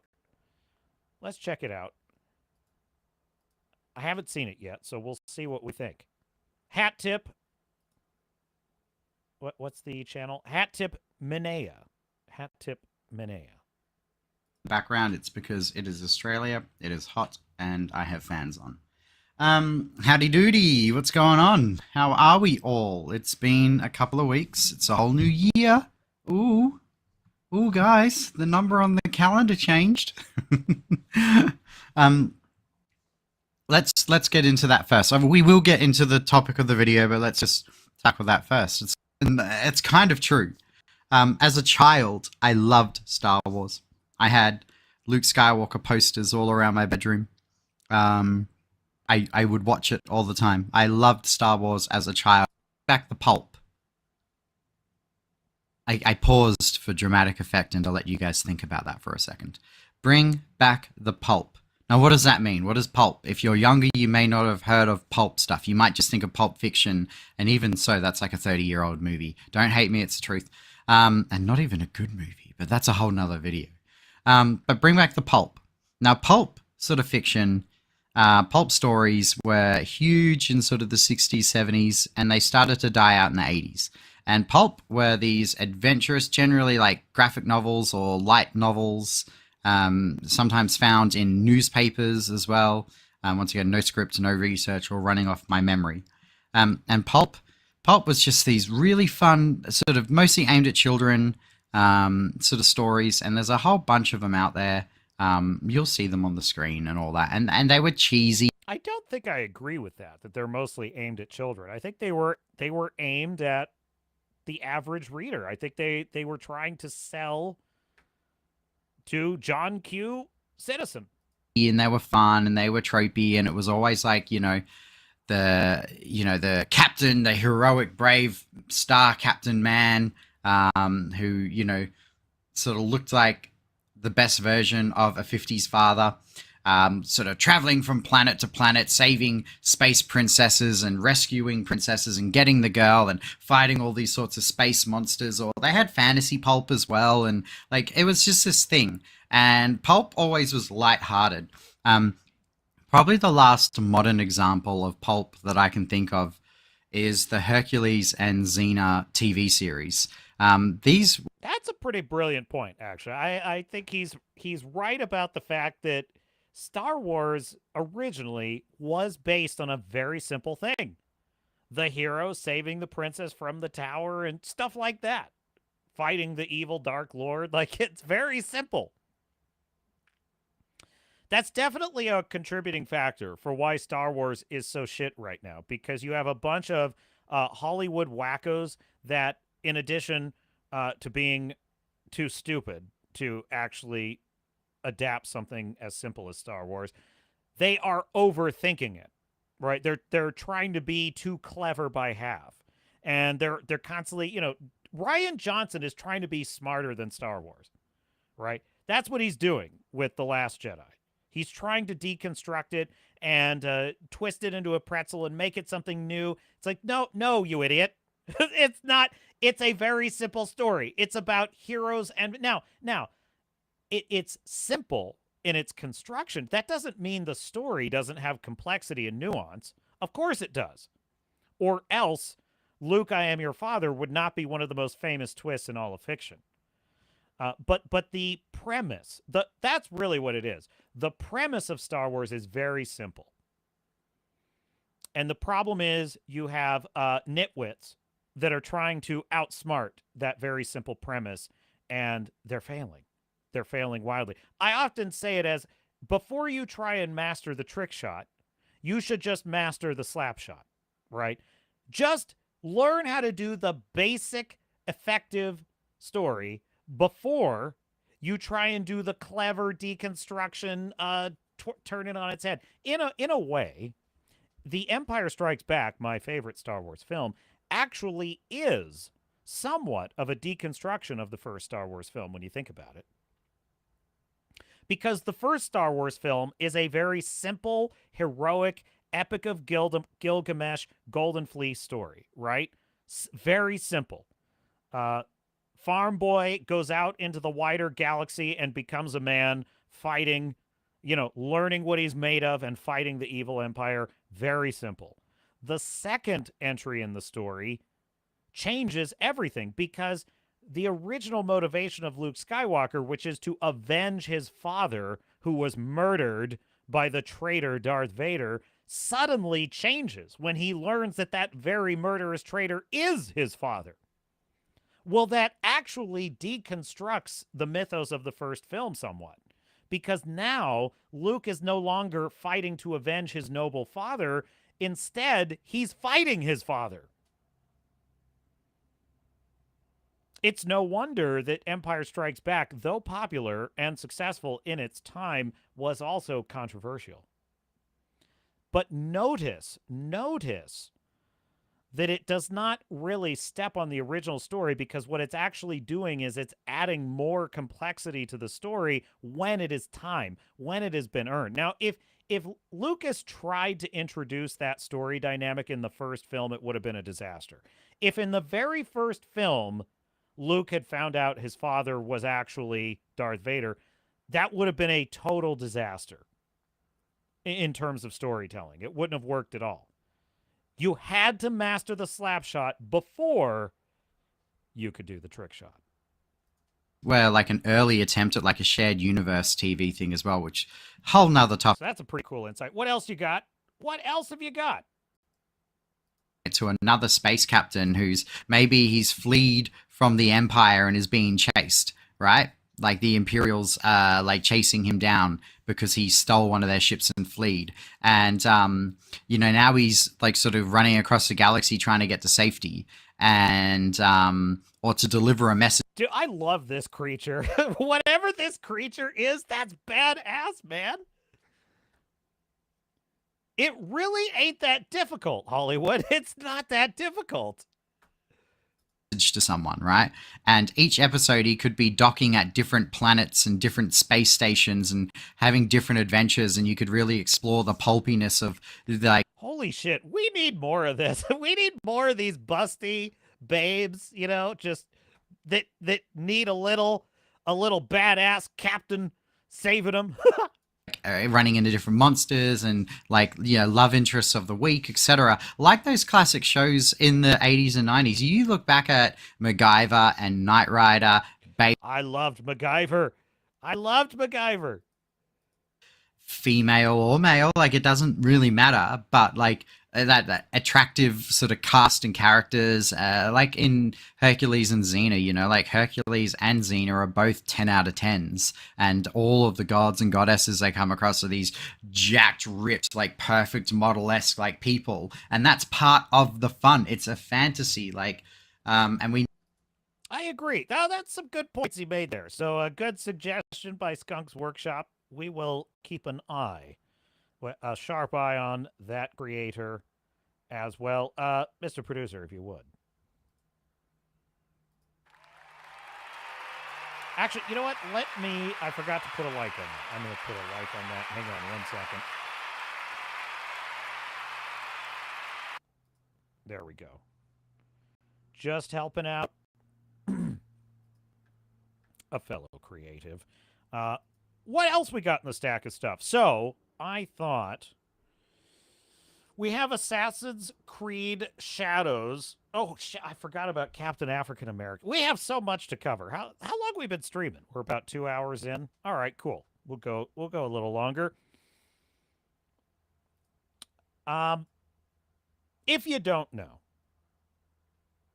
Captain America without Captain America is trending poorly in the box office. Let me see here if I can pull this article. Yes. All right, Mr. grab the angriest man on the internet. We'll just have the angriest man on the internet explain.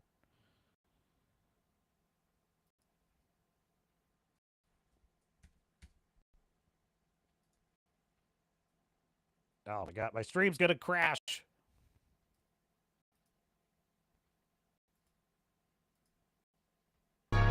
For months and months, we've heard about all the chaos and problems behind the scenes when it comes to Capn America 4 Brave New World. This time with no Capn America.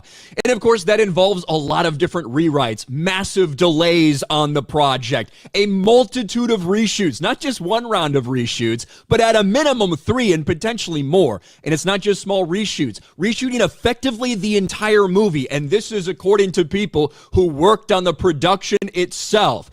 Well, now, in order to do damage control, and because they see the box office numbers for opening weekend projections are very, very bad for Marvel and this movie, they've decided to come out with a big statement via the mainstream media. Capn America Brave New World reported budget is entirely unexpected.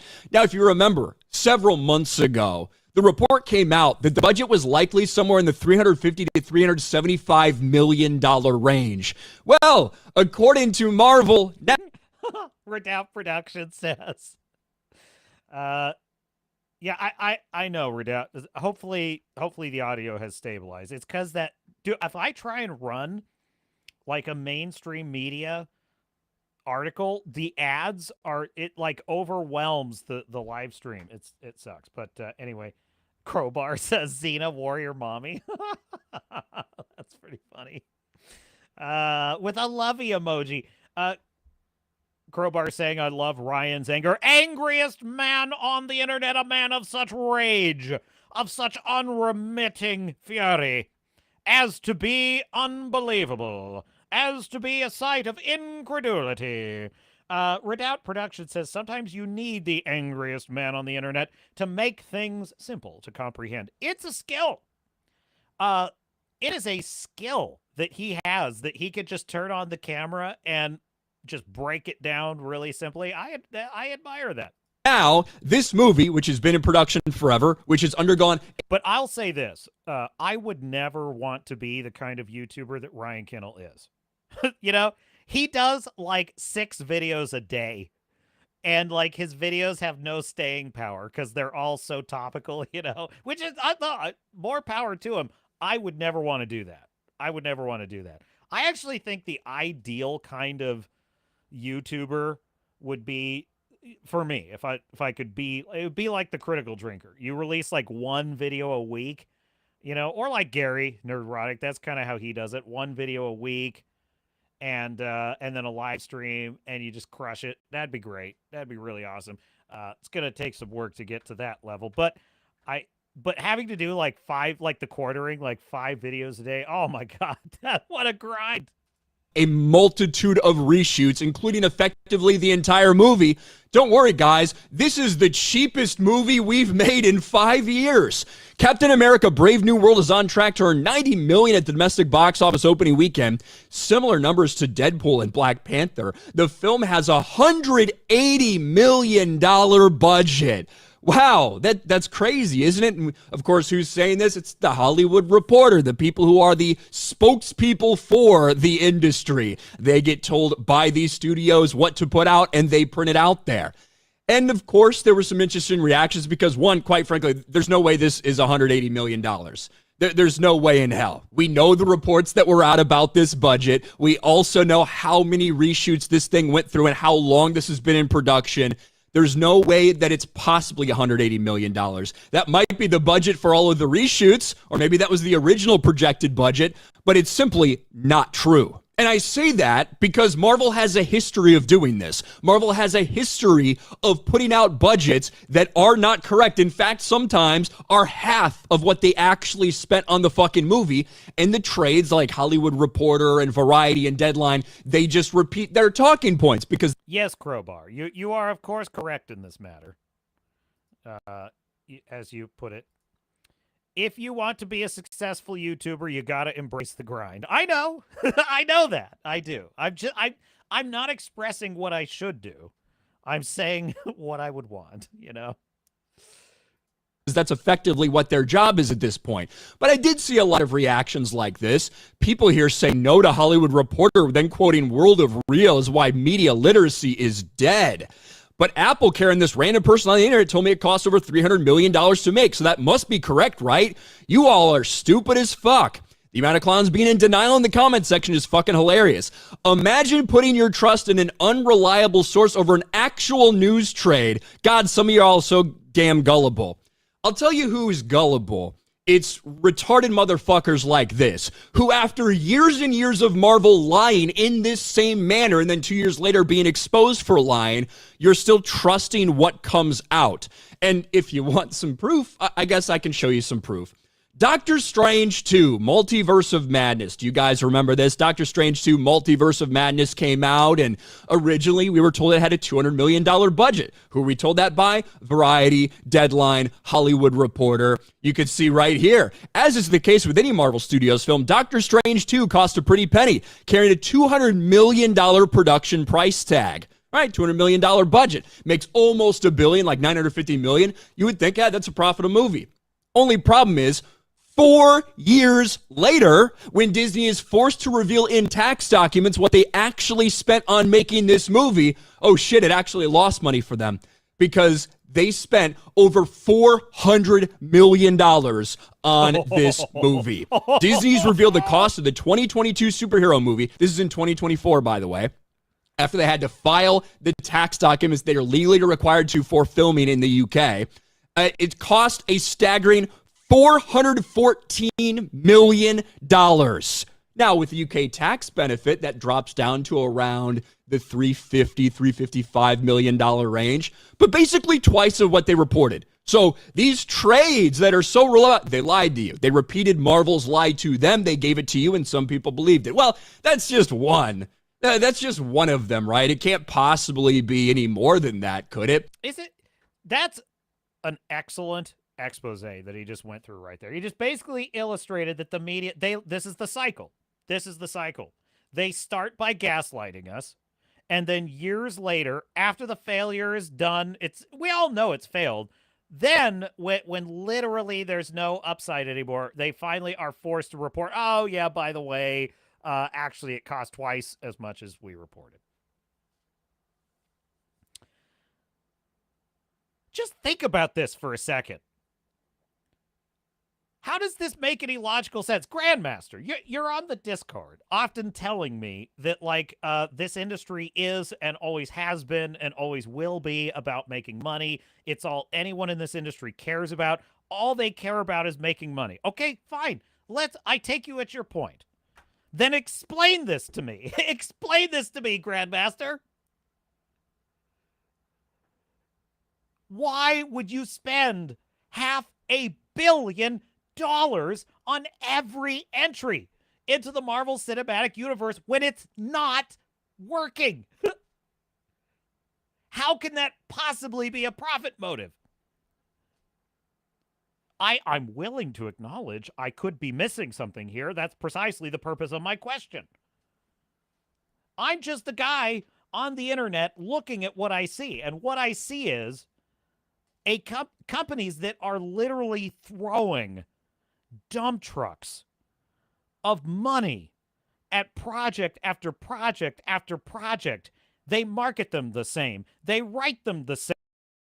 They use the media to launder their lies, and they attack the audience the same. They run their social media files the same over and over and over. They lose money again and again. And you're telling me that this is a profit-driven industry? Well, where's the profit? Where's the profit coming from then? The only conclusion I could draw is that they don't care about that. That this is some other game that they're playing. In other words, that they're not interested in making a profit on the movie. The movie is an investment in something else, such as brand recognition. The movie then might actually be a loss leader. The movie, it's fine. There are products that are loss leaders. You don't make any money on them. That's not the purpose of the product. The product is not there to make a profit. The product is there to sell another product, right? So, AKA merchandising. Maybe Marvel only wants to sell, well, obviously, yes, they would love to make money on the film, But really where they're making their money is on the merchandising or some other area. But near as I can tell, they're not making money on merchandising. They're losing money on parks. The Galactic Star Cruiser for Star Wars, that closed down. It seems to me that they're failing on a lot of different levels. So I'm just trying to figure out where the profit motive is in this string of disasters they're producing. Don't misunderstand, I'm not being critical. I'm just challenging the point, that's all. I'm just challenging the point.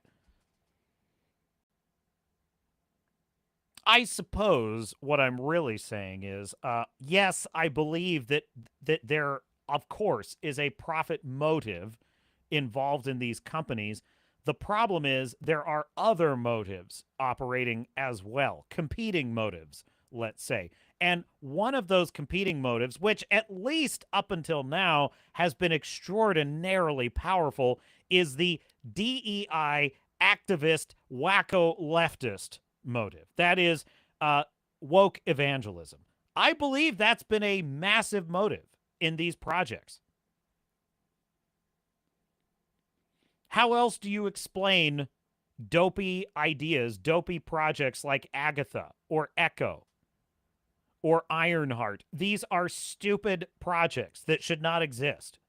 These are dumb ideas that appeal to no one. These are things nobody asked for.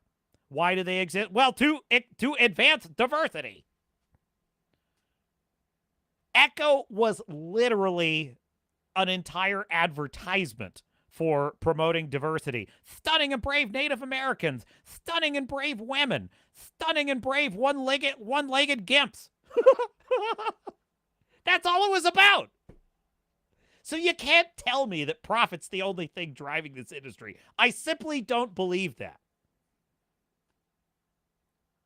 You know what it is? You know what it is? There's an argument about, let's call it American adventurism, military adventurism in the world that goes something like this. The only reason that the United States engages in wars is for money. We just want money from oil. We just want money from making bombs and guns and weapons. That's all we want. That's really all. War is money, and that's all it is. This is a common argument that is often advanced. And there is some truth to it, obviously. There are lots of parties that profit mightily off of war, and that's certainly an incentive for certain interest groups. I don't deny that. But is that the sole reason that a civilization goes to war? No. No, it isn't. Ideology is very often, if not the main motivating factor, a major motivating factor in why civilizations go to war. It simply is. And so it has been for thousands of years of human history. Why is it that it is only democratic, capitalistic societies that think that the only reason they go to war is for money? There's lots of reasons to go to war that have nothing to do with money. So I just find it a bit myopic, let's say, to think that all Disney cares about is money. If that were true, they wouldn't be putting a chick in it and making her gay and lame in every single project. They wouldn't do that if all they cared about was money. Crowbar the Skull says, the woke believe big companies should sacrifice big money for their cause. It's classic socialist thinking. Of course it is. It's also classic fascist thinking, by the way. It's not just a socialist attitude. It's a fascist attitude as well, because that is precisely what World War II era Germany was obsessed with. They wanted all media, all art to conform to advancing the national cause. That was what they wanted. Authoritarians love ideological motivations for everything they do.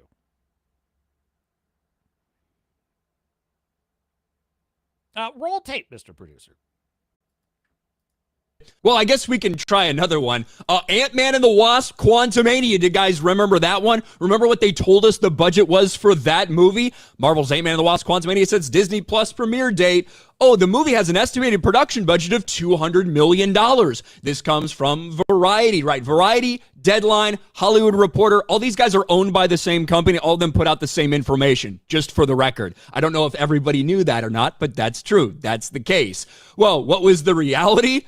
The MCU's Ant-Man 3 had a much higher budget than most assumed. Oh, you mean much higher budget than Marvel told everyone it had. They lied to people so it wouldn't look like it was as big of a flop. In truth, Ant-Man and the Wasp Quantumania is set to blow its budget as costs surged to nearly $330 million. That's a lot higher than the $200 million they told everyone, isn't it? Well, that's just 2 movies. It couldn't possibly be more. Oh, wait, there's Hollywood Reporter. The same people that are now trying to tell you that Capn America 4 only costs $180 million. We promise. No lies detected. Oh, yeah, Hollywood Reporter. What did they say about the Marvels? Do you guys remember the Marvels? China's box office, the Marvels bombs as superhero fatigue deepens. The Marvel sequel, which cost $200 million to make, lost its opening weekend in China to blah, blah, blah. Well, it wasn't just Hollywood Reporter. Deadline, because they're all from the same parent company, by the way. What did they say about the Marvels? They said a domestic opening that low would put the $200 million production in the neighborhood of 2015's Ant-Man. So they also said $200 million. What's the truth? The Marvels cost $374 million in production budget. So $374 million to make that piece of trash that nobody wanted. It's so funny, man. They spent $374 million on the Marvels. Where does it all go? over and over again, they lie to you about what these budgets are. Now, the advantage is if they film in the United Kingdom. Crowbar the Skull saying, I'm just saying we'd love to see more of you. Oh, well, thank you, Crowbar. It's nice to be appreciated. No, I take everything. I take absolutely everything as wounding, biting criticism. No, I'm just kidding. No, but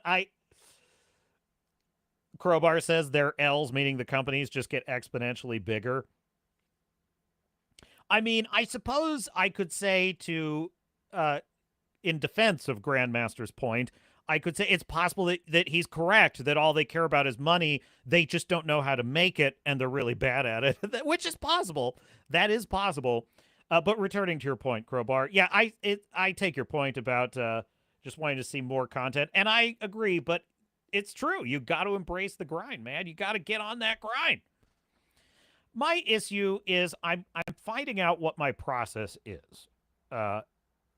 That's really where Gary from Nerdrotic told me at the meetup. He's like, I think you're in your experimental phase as a YouTuber, and that's probably what you should focus on. Just experiment with things and see what works. So I appreciated that. I appreciated that feedback. So I think that's mostly where it's at, but that is the goal.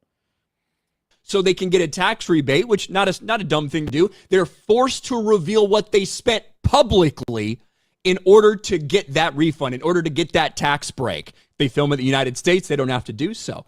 But it's weird that over the past several years, every single time that we have these documents, it shows that Marvel lies. They lie about their production budgets. Typically, they either report the initial budget that was projected before all the other stuff, or they report what they spent on reshoots alone. I'm not fucking kidding you. That's what these people do. Verified from within some people at Marvel themselves. That's what they do. So this is a lot. This is probably what they spent on the reshoots. I wonder if they would ever consider, these companies, just like Disney, just telling the truth about what they're spending. Do you think they ever consider it? We should just tell the public, well, cost is, we're running up quite the tab on this because we want it to be great. We want this to be right. We really want this to please the fans. So, we're investing big in this. Why not do that? Why not just tell the truth? they don't want to look bad to their investors, right? But it's such a shell game. It's such a house of cards because you are publicly traded companies. You are legally obliged to, at some point, reveal the numbers. You have no choice. I mean, this is one of the advantages of being a private company, such as Elon Musk having, his companies are private companies. So he doesn't have to have shareholder meetings and stuff in the same way that a public trading company does. So there are serious advantages to that model. Doesn't mean he doesn't have fiduciary responsibilities. He does, but it's just not quite as open and public as it would be otherwise. The truth always comes out, Dibney. Or the original budget. But the idea that a lot of people are being like, we have to trust the Hollywood Reporter. Why? When it comes to something like this, the Hollywood Reporter, when it comes to casting announcements, yeah, sure, I trust the Hollywood Reporter when it comes to casting announcements because they are fed by the studios what to say. That's what they do, right? And so that's what they're doing here. They're told by the studio, hey, guys, costs $180 million, report that. They report it. A lot of people repeat it and are retarded and repeat it and repeat it and repeat it. And then it gets proven a year, 2 years later when the final documents come out that they fucking lied and they don't get held accountable. And it's just on to the next thing. It's on to the... Yeah, so notice how, when the budget is revealed to have been, twice what was reported, they're like, oh, the headline is always something like, Disney spent way more than was thought at the time. They never frame the headline as, Disney caught in massive lie about their actual... Why do they never do that? Well, because they're slaves. That's why. They're slaves to Disney. They're slaves to the establishment. They're on the same team. They're not there to report truth. They're there to push a narrative. We often forget that there is great utility and power, or at least there was for a while, in being a woke evangelistic company, because the media will protect you. If you're advancing woke bullshit, the media will protect you because they are on your team. Notice that nobody goes to bat for Rebel Moon. Nobody cares about Rebel Moon. There's no value in it. Next lie. And there's a lot of reason for them to lie about Captain America 4 because this thing is going to flop. It's going to tank. And if instead you tell people it only has a $180 million budget, well, your threshold for breaking even is a lot lower than it is for $350 million, which is much closer to what they actually spent on this movie. And I'll tell you, I think he's right that it's going to tank, but my biggest reason why I think that is I think that the story in this is at best going to be very thin, very messy, and at worst, it's going to be a dumpster fire. That's sort of my odds, my betting spread, if you will. I think on the high end, it's going to be a relatively thin storyline that's not that interesting. Read mid. Right, that's my high end prediction for this film. It's going to be mid, and we've had just an ocean of mid. Every movie lately for the last 3 years has been mid, if not garbage. And I don't think that's a reason to go to the theater for a lot of people anymore. It's not worth it to go to the theater for mid. So that's what my prediction of why it's going to fail. It's a joke, it's a sham, and it's a straight up lie. And if we didn't have all of these other examples of Marvel doing the exact same thing, feeding the trades these numbers that turn out to be bullshit, I wouldn't be calling it a lie. But it is. Quite obviously, it is. What do you guys think about this? Let me know in the comments. That would be Ryan Cannell, the angriest man on the internet.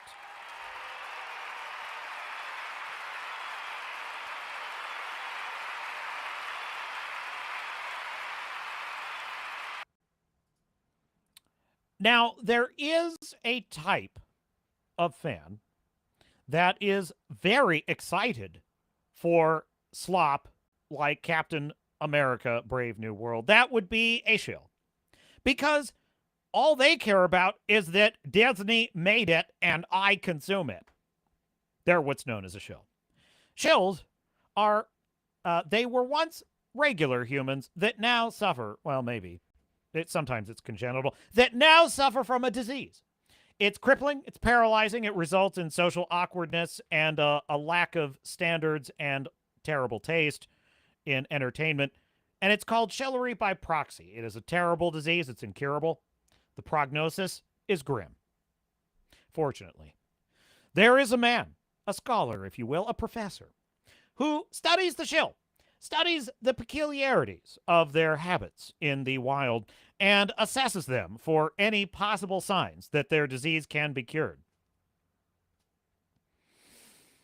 But as no cure appears to be yet forthcoming, the only alternative, therefore, is to protect society at large from them by quarantining them with a healthy dose of criticism and ripping on them. His name is Mr. Grizzy, and thank God for him, because without him, the shill might become the most populous among our species. So, it's getting worse all the time. Roll tape, Mr. Producer. So we are less than a month out from the release of Capn America Brave New World, and let's just say that things are not looking good. The current box office projection for Capn America 4 is at about 86 to 95 million on its opening weekend, which is President's Day weekend. Which means, best case scenario, it will rank at number 20 for the biggest MCU opening, and possibly at worst 25th or 26th. And this is not good news due to the multiple reshoots and ballooning the budget to $375 million. This movie is going to need about $1 billion just to break even. But to the surprise of absolutely no one, this is not stopping the pro-Disney media and the MCU shills from being optimistic about Capn America Brave New World. It turns out that when it comes to mindshare of films coming out in 2025, one is leading above all others, and that's Capn America Brave New World. Coming out. I want to replay this shot. So you know how this trope of the blue beam going into the sky just became nauseatingly ubiquitous for like a decade? Every single action movie had a blue beam shooting into the sky. Why is that? What is up with that? Well, this is the other one I've noticed lately. It's the character flips in the air and cuts something in half, right? This kind of started, maybe, I don't know, it might predate this, but I think it started with that shot of Rey in The Rise of Palpatine when she kind of did that backflip and sliced Kylo Ren's starfighter, you know? Now all the characters are doing this. They're doing this move. Doctor Strange is doing this move where he's slicing buses in half. What the hell is this trope? It's really annoying. In 2025, one is leading above all others, and that's Capn America Brave New World. So let's say it does 650, 600. That's good. Absolutely not. Absolutely not. If this movie actually can open in that $90 to $95 million range, with a new character taking on the role of and taking on the mantle of Capn America, I think you got to take that as an unmitigated win.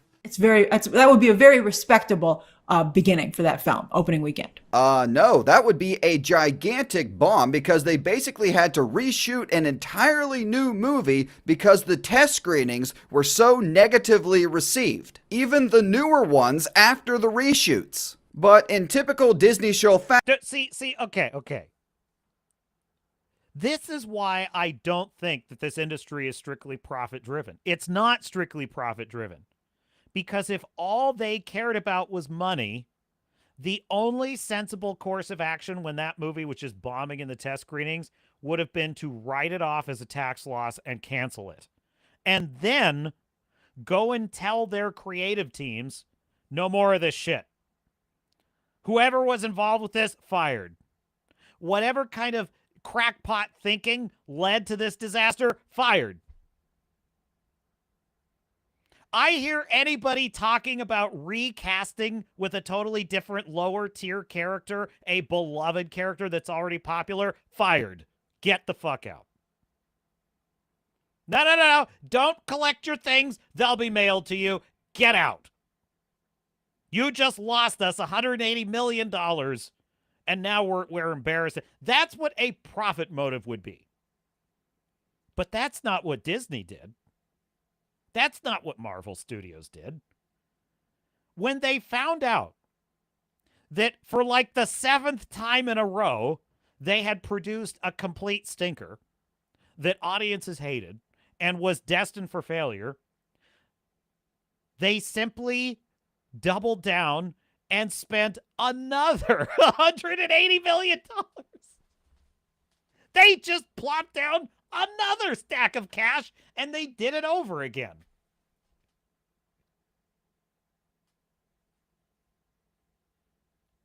Why would they do that? Because if they canceled the film, they would be canceling the first ever black Captain America. And they can't do that. They can't. That's the proof. That's the smoking gun. It's ideological. Ideology is what's driving it. Now, you could argue that that Disney, the leadership at Disney, they don't really believe in that ideology. They don't actually personally care about it, possibly. Either way, the motive doesn't change. They have to adhere to that ideology because they're afraid of the consequences of crossing the wackos. And, well, they should be. You should be. If you're Disney. So, this is the proof to me that it's not strictly a profit model because they cannot, look, they couldn't scrap the Acolyte. They knew the Acolyte was going to fail. They've got internal data. They've got test audiences. They have ways of knowing these things aren't going to work. If the media is hinting that the box office is going to be soft, you better believe that the company knows that it's going to be soft. They know more. They knew the Acolyte was going to fail. They knew every trailer was ratioed. They know that Snow White is going to fail. They know it's going to fail. They had a chance to cancel it a year ago when that whole complete controversy when Rachel Zegler was running her mouth, if I have to stand here in this dress. But if they canceled it, they would be canceling the stunning and brave Latink's first ever Snow White, who's not interested in no man. She wants to become the leader she knows she can be, that her father believed she could be, to restore fairness and kindness to everyone. Also, MAGA supporters should die and never know peace, is what she would say. It's very kind. Ideology is the only explanation, and to some extent stupidity. Ideology is basically the reason that these projects keep getting pushed over the hill. You know, they can't. They have to save face.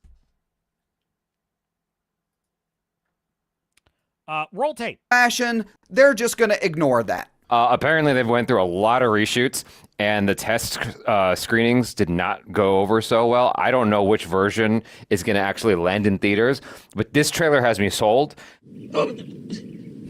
Ignore the bad, focus on what you perceive as good, and then bend over and let Disney F you in the A. Now I'm gonna bend over, and when I do, start fucking. Now, yeah, that's a lower opening than Quantumania, the movie that fractured fans' faith in Marvel. But one could argue that that was the third film in the franchise. What a franchise what a trilogy that was. So this being the fourth Captain America movie with Soy Wilson as Captain America. You've got to do better, Senator. You've got to step up. That is going to put asses in seats at the theater, according to Gracie here. And while this might be the fourth Captain America movie, it's Sam Wilson's first with the Shield after his successful Disney Plus series. Oh, wait, you serious? And I love how these Disney MCU shills think that we've all forgotten how bad Falcon and the Winter Soldier was. It looks more grounded and kind of like what we want, but that's also what we said about Falcon and Winter Soldier when that came out. And that was good. I didn't finish Falcon and the Winter Soldier, but it feels like Anthony Mackie and his Captain America belongs on the big screen for me.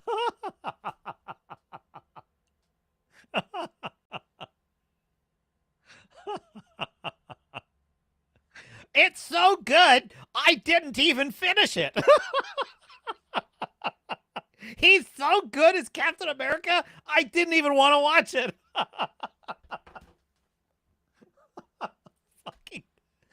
fucking window lickers, man. Yeah, he's not Steve Rogers. He's a whole nother Captain America, and you're going to have to deal with it. Easy, big fella. Cannot wait to hopefully see everyone on board. What a great selling point for a movie. Well, he's black and he's gonna be Captain America, and you're just gonna have to deal with it. Well, actually, John Roca, you fat fuck. You see, the way that money works is I don't have to spend it. You see, the way that theaters work is I don't have to go to them if I don't think a movie looks good. That's actually, you can't make a movie successful by saying you're just going to have to deal with it. Well, actually, I don't. Like, when are they going to realize that the more you try and, like, psychologically guilt and bully people into thinking the way that you want, the less it actually works, the less you're actually going to get what you want. With Anthony Mackie as Cap, I think I got there throughout the arc of Falcon and Winter Soldier. I love seeing the ascent of Sam Wilson into this heroic figure with the responsibility of Cap. Like, he took on all those responsibilities. He grew into the wielding the shield, while we saw why Winter Soldier shouldn't. Get the fuck out of here. It looks like they figured it out, and it looks like it's giving me Winter Soldier vibes. For me, Captain America Brave New World has me cautiously optimistic to see whether Marvel Studios can actually pull this off. Because despite all the takes that movies must have perfect scripts before they start filming, while that obviously is ideal and they should do this, having actually worked on TV and film productions, I know that that's often not the case. And film scripts sometimes are just approached as living documents, and films are... You know, I absolutely believe you, Shill. I believe you that you've worked on these film sets, and I believe you that you've seen incomplete scripts, because I've watched a lot of the absolute garbage that people like you have produced, such as Section 31.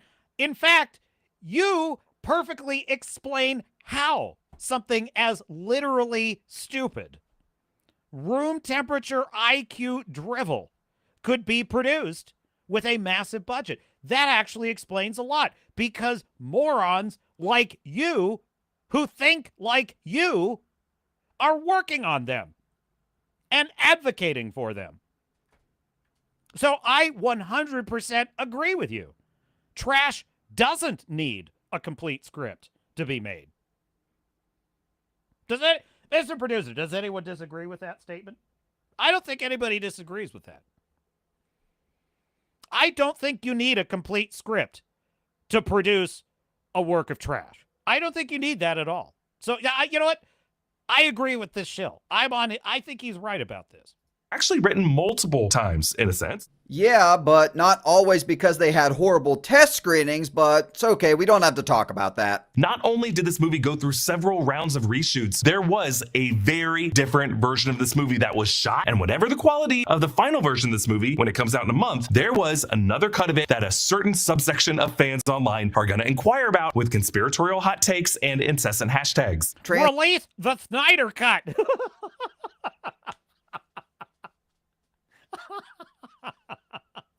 Is that the play, Shell? Is that the play? Oh yeah, the movie's gonna totally bomb, and we're gonna demand the Snyder Cut. Where's the Snyder Cut? Translation, Voss knows that this movie is going to lose money. He knows that there's going to be a tsunami of negativity coming towards it, which means they have to work their asses off to discredit all upcoming criticism and use what little influence Wait, what's that? Crowbar asking a question. He said, "Does his shirt say Wicked Shill?" I can't see. I can't tell. Towards it, which means they have to work their asses off to discredit all upcoming criticism and use what little influence the rest of these shills, and the media have to help try and get this movie as close to breaking even as possible. Alright, that's all I got for today. Thanks for watching. Make sure you check out some of the other content already live on the channel, and if you enjoy Hat tip, Mr. Grizzy, a man, a gentleman, a scholar, a servant of humanity.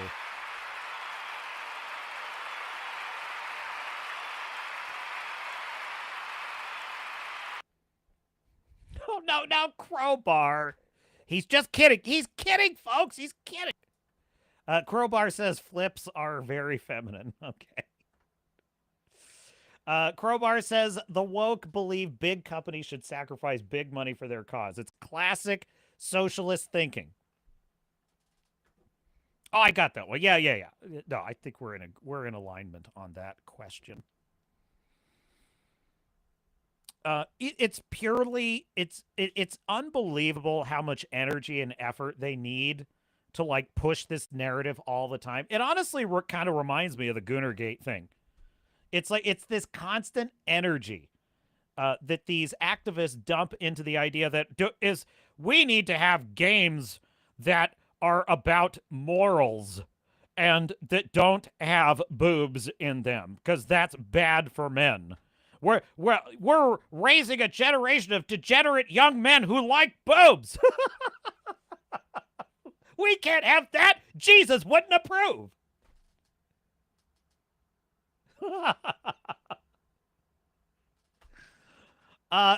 You go be a Puritan on a farm somewhere dressed in all black, and you just, band dancing and every other thing you think is the work of the devil, and you just enjoy that life. But leave me the hell out of it. I don't want any part of that. It's like the same with these shills, man. You like Captain Black African American. You like that because he's black and because black people had it so bad in this society. It's time that they get fake praise for being a fake fictional superhero. It's as dumb to me as this argument that like a superheroic woman, like a superhero that's female, inspires young girls because they too one day can have superhuman strength and punch through a wall. No, they can't. It's like, why does that? Superheroes are inspiring because of their ideas and their ideals, but they're not real. Like Jedi aren't real either. You can't move things with your mind, no matter how spiritual you are. It's just a fact. Look, it disappoints me too. So we get a little carried away, don't we, with the identity politics? We just get a little carried away. I think we all need to just enhance our chill just a little bit.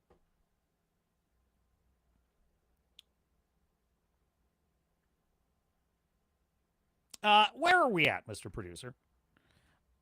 I suppose, do I want to do Assassin's Creed Shadows or Veilguard? It's a bit of a double dip. It's a bit of a double dip. If I do the Ryan Kinnell report on Veilguard was fantastic. It was so good. That Veilguard is a complete and total disaster. To hell with it. Let's, Mr. Producer, load up that video. We're going back to the angriest man on the internet. This is he had a real barn burner. I love OG BioWare, and I loved the Dragon Age series and the Veilguard destroying the legacy. And by the way, Mass Effect is going to be DOA as well. They are going to gut that series. Ryan Cannell absolutely tore them a new one, and it's fantastic.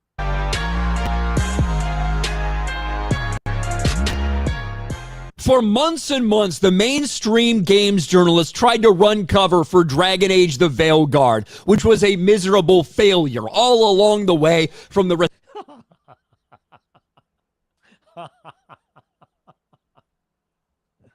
I just love how they're never allowed to forget. You know, he's just like, which was a miserable failure. That's right. Get him. Get him.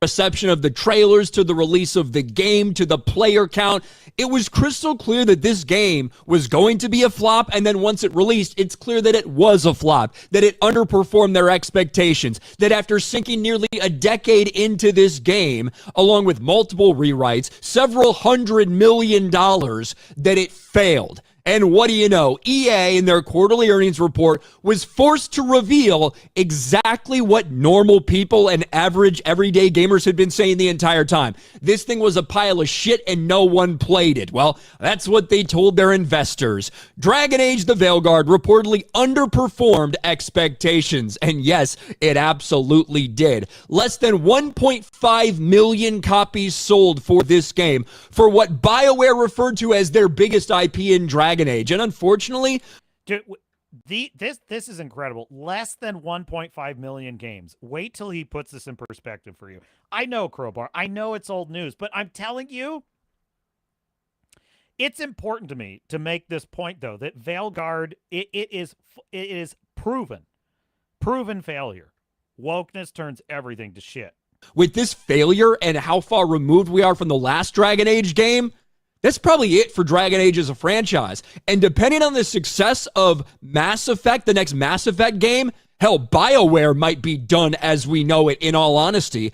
But in the aftermath of this announcement, which proved that games journalists, that the shills for the games media, that they had been lying the entire time about this game, EA got some more disappointing news, and that was their stock price.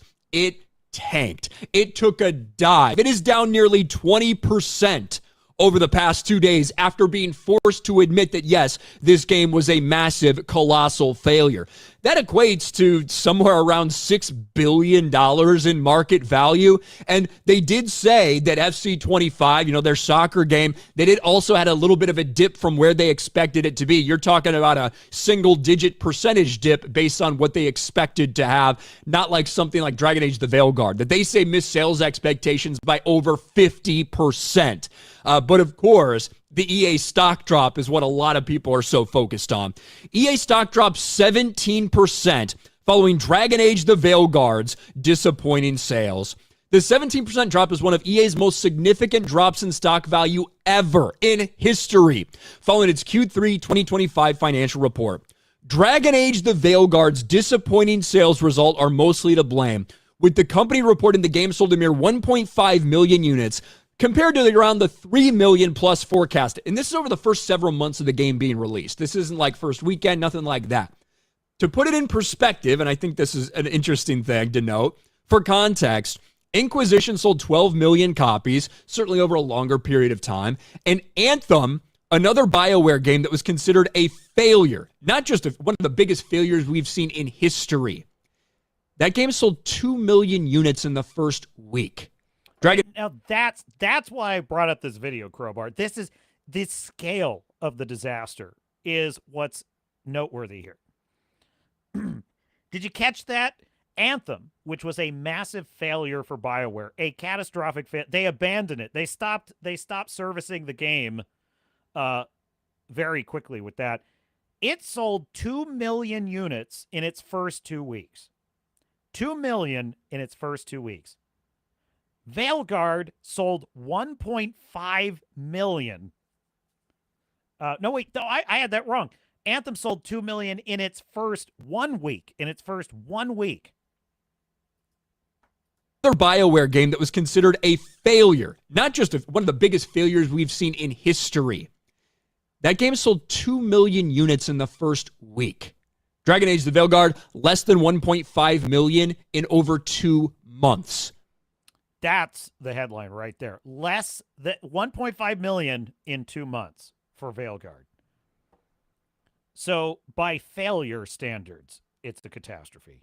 Just think about that. And so now there's really no way around this. And if for the people that are playing the game that are like, it's okay, I still love it, I still want to play it. Well, guess what? Support is ending for you, by the way. Dragon Age the Veilguard support could be over already as patch 5 drops on PlayStation 5. Dude, this is a major reason why modern gaming fucking sucks now. Because every single game now has to have live service. Why? Because unlike the old days where you went into Toys R Us, that's right, Toys R Us, you paid $50, maybe $70 for a real premium title. You bought your cartridge, you took the cellophane off the box, and you put that cartridge in the machine, and it worked. The game was complete. No downloads, no, because there was no internet connection. No downloads, no patches, no updates. The game was in the cartridge, ready to go for all time. Now, you buy a digital license for a game, and before you can even play it, you've got 6 hours.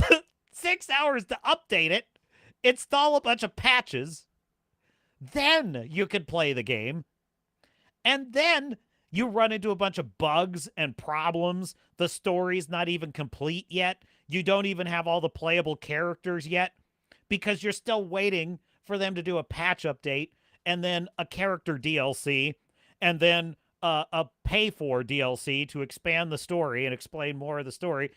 So the game is never complete. And then if the game's not popular enough, they won't even do that. You won't even get the patches. So you're buying products that aren't complete, they aren't fully updated, and you're buying them on the promise that they'll be successful enough for them to finally complete the game while you're still playing it. I mean, we've descended into full-blown live service hell with video games these days. So if you're one of the shills for Veilguard, well, they are hanging your ass out to dry. You're hosed. Shut up, shill. We don't even care. All these little twerps going out there. Veilguard is great. Oh my God. Top surgery scars in the character creation menu. That makes me so happy.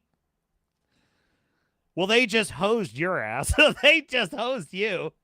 They don't give a shit. All right, we're going to throw out one more patch and we're done.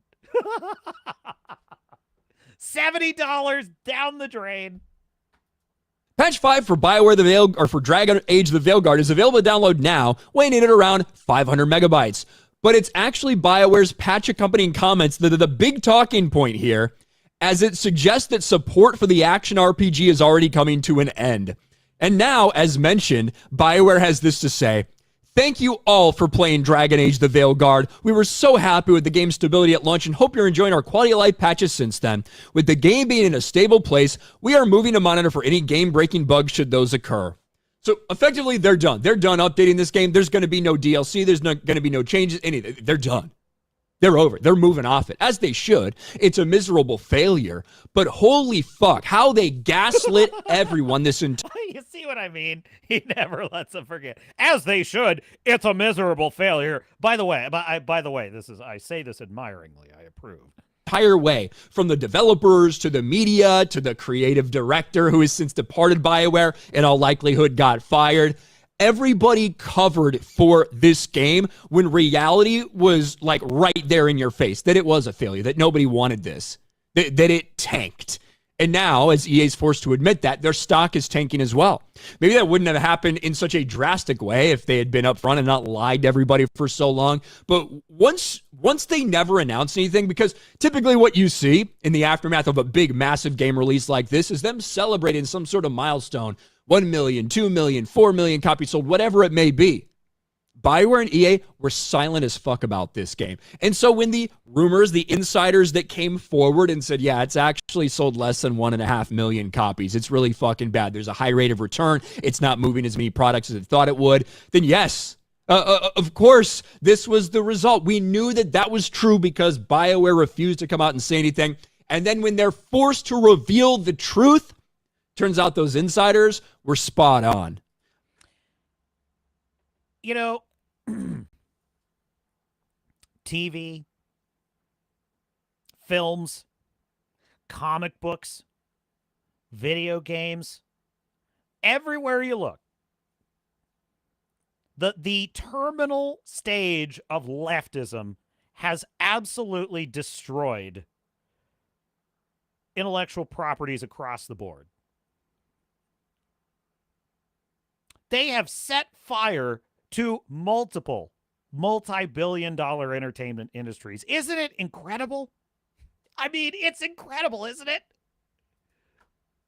Hat tip the angriest man on the internet. Another brilliant analysis.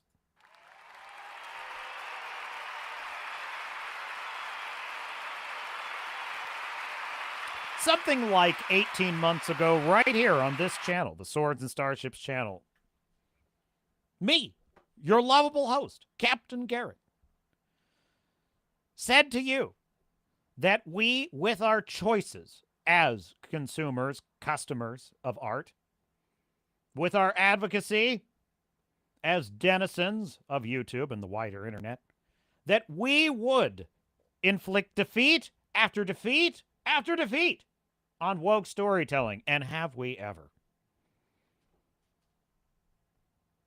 When will they learn? It is the question that keeps me up at night. When will they learn?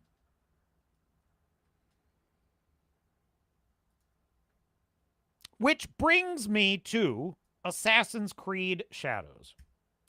Okay, so notice that Veilguard is in the final stage. The final stage. The party is over. Everybody's gone home. All the lies have been told. There's nothing left. They're turning the lights off. There's nothing left but to meet their legal, obligatory duty of informing their shareholders of what actually happened. We all know. We all know. They just have to officially say it now. Everything we said was correct. This game was trash. Nobody played it. It's a total failure. And they finally admitted the truth. But Assassin's Creed Shadows is in the earlier stage where they're still gaslighting us. They're still throwing all this energy into pushing over the finish line. This narrative that Yasuke is going to be great. They've stolen with their own sick logic. They've culturally appropriated Japanese culture for themselves. Hat tip Asmongold.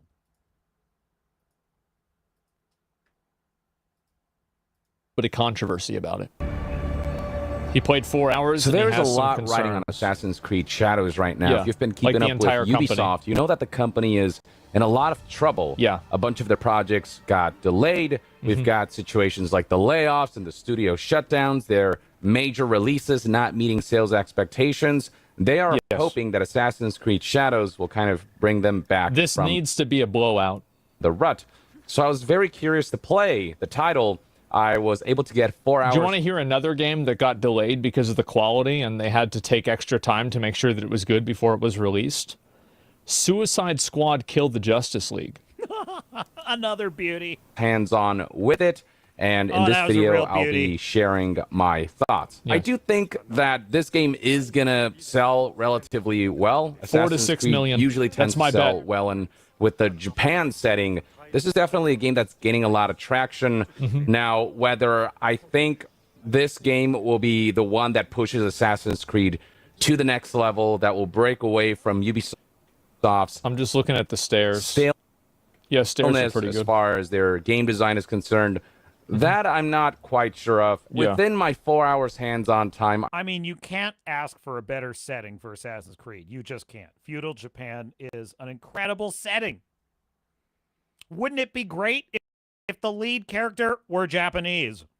I will say that I'm not fully convinced that this is gonna be over. Imagine if instead of Shikishima in Godzilla -1, it had just been some American black dude.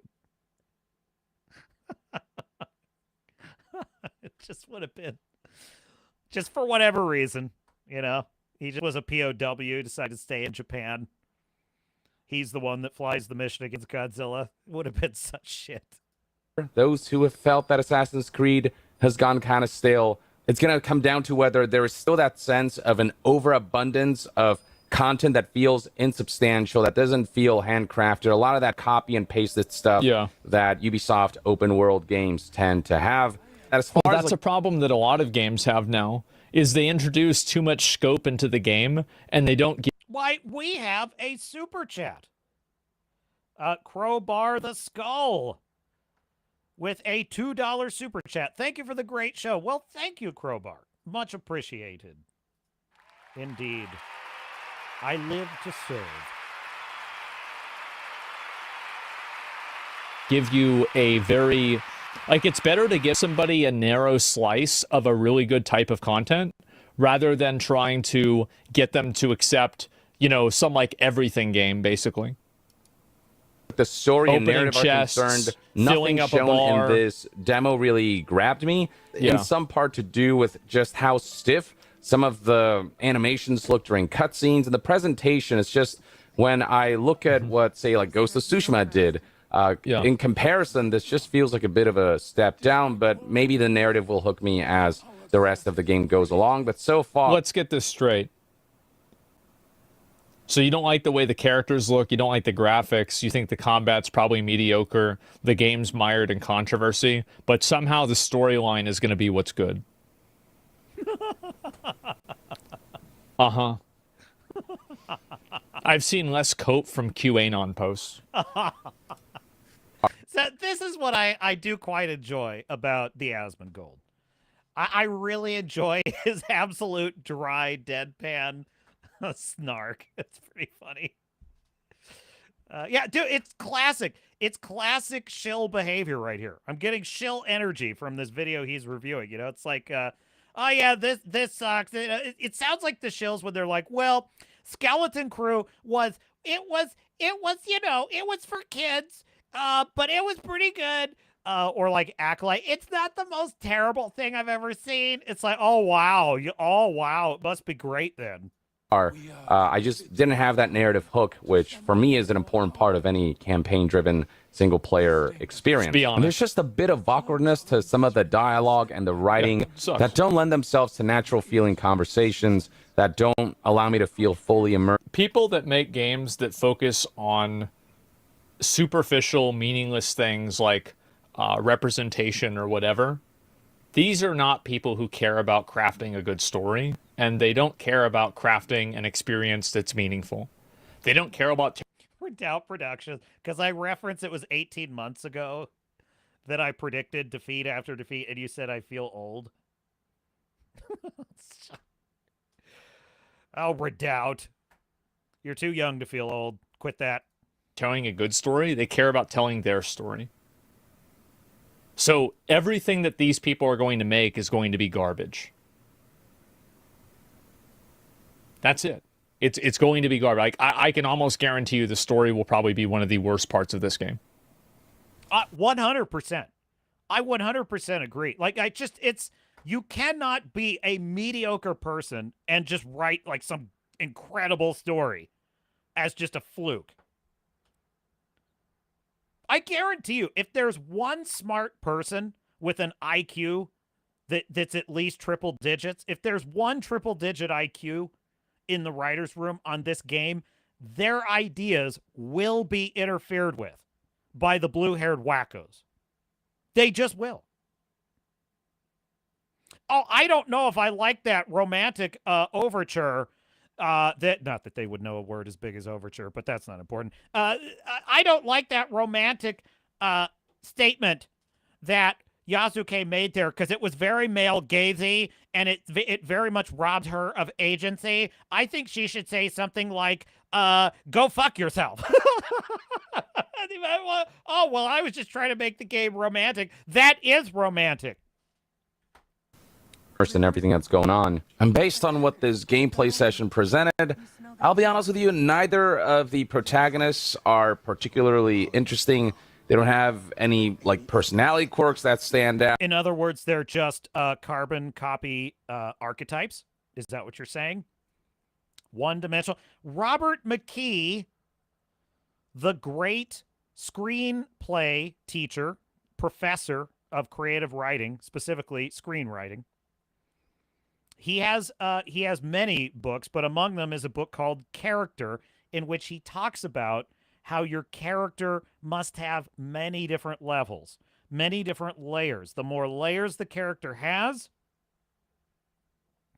the more powerful, the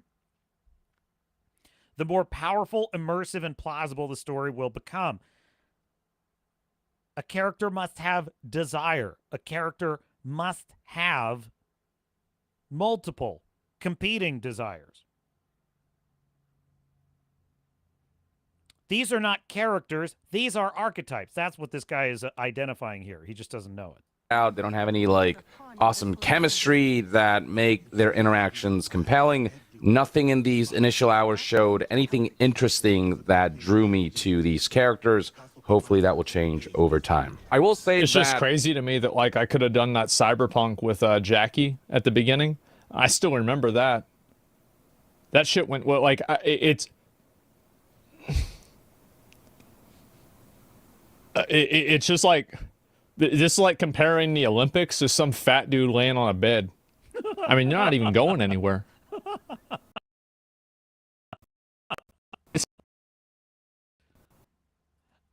I found Cyberpunk, it felt like a game that was totally on rails. I didn't feel like I had any moral choices in that. I didn't feel like any of the dialogue options mattered. I literally just felt like I was being told by other characters what to do and what to say the whole time. I hated it. I stopped playing after like 2 hours. Now, maybe I just didn't get to the cool part where you have lots of choices and options. I don't know, but it was too boring to even get that far. In terms of gameplay, Yasuke and Naoe do feel quite different. I did enjoy choosing my dick size, though. I thought that was a fun feature. That was pretty enjoyable. I probably chose the least popular option, which was the massive one. I think very few players, probably it's like 50-50 that choose. I probably chose the least popular one, which was just the massive schlong.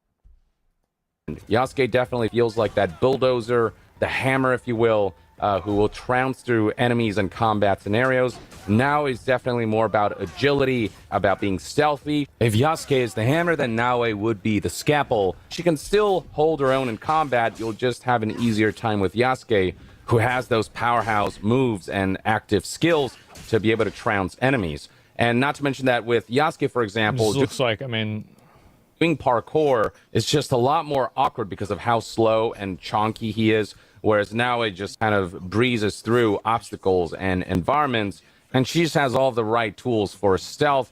And so it's a matter of what kind of approach you want to take with every mission, with every scenario, whether you want to just like literally bust through the front doors, which Yasuke can do, or whether you want to kind of take it through the roofs or through the shadows. I'm the juggernaut, bitch! Gameplay of the two characters, aside from feeling distinct, feels relatively good. I'd say Yasuke's combat, while I still need to play more of it, there is... How can you look at this and say that it's good?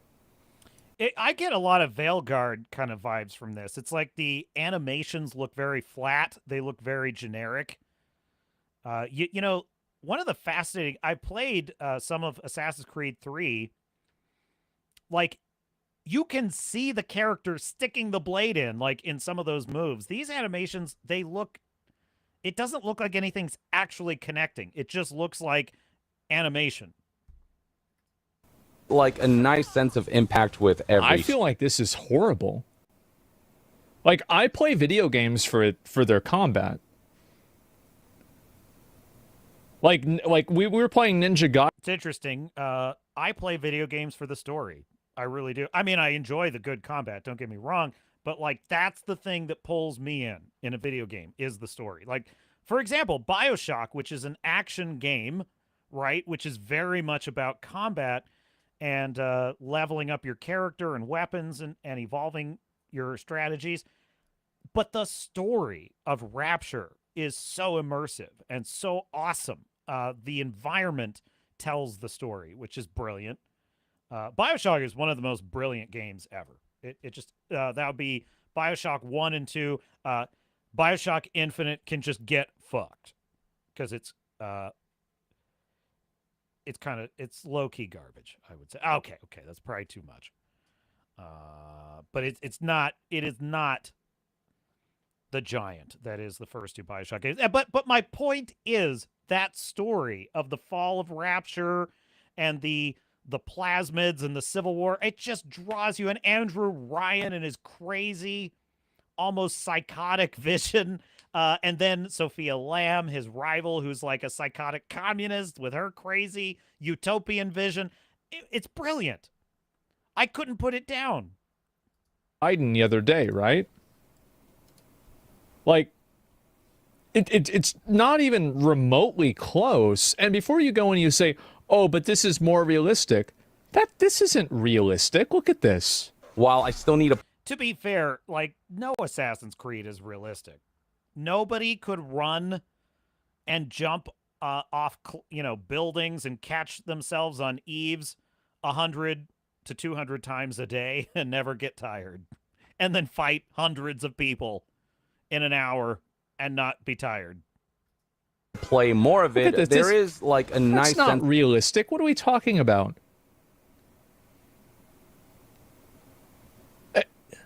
This is ridiculous. It's just garbage. Like, what is this? Of impact with every strike. I do think that some of the enemy combat move designs just a little weird, where it feels like you're attacking them and then you don't see them get stunned by some of your stronger attacks, and they're automatically able to dish out attacks that will stop your momentum. And so there is an element. They probably have a posture bar that's built in, and then after the posture bar gets broken, there's an internal paralyzed period where they're available to be hit. And then after that posture bar goes away and after that period ends, then they're able to resume their normal attacks and they're unable to be staggered again. Because that's the way that a lot of games work. Like, yeah, that's the reason why. Very clever developing. Yeah, no one's ever done that before. Of that. My favorite thing ever is when someone in his chat said, why do you keep pausing the video? It's a 10-minute video. Just play the video. And Asmongold said, why do I keep pausing the video? It's only 10 minutes. Because I don't like you and I want your life to be worse.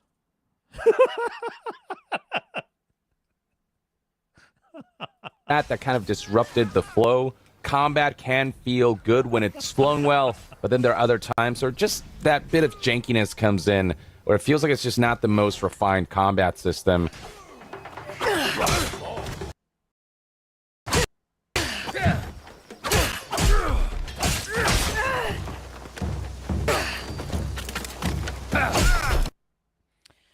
It looks like the characters are constantly...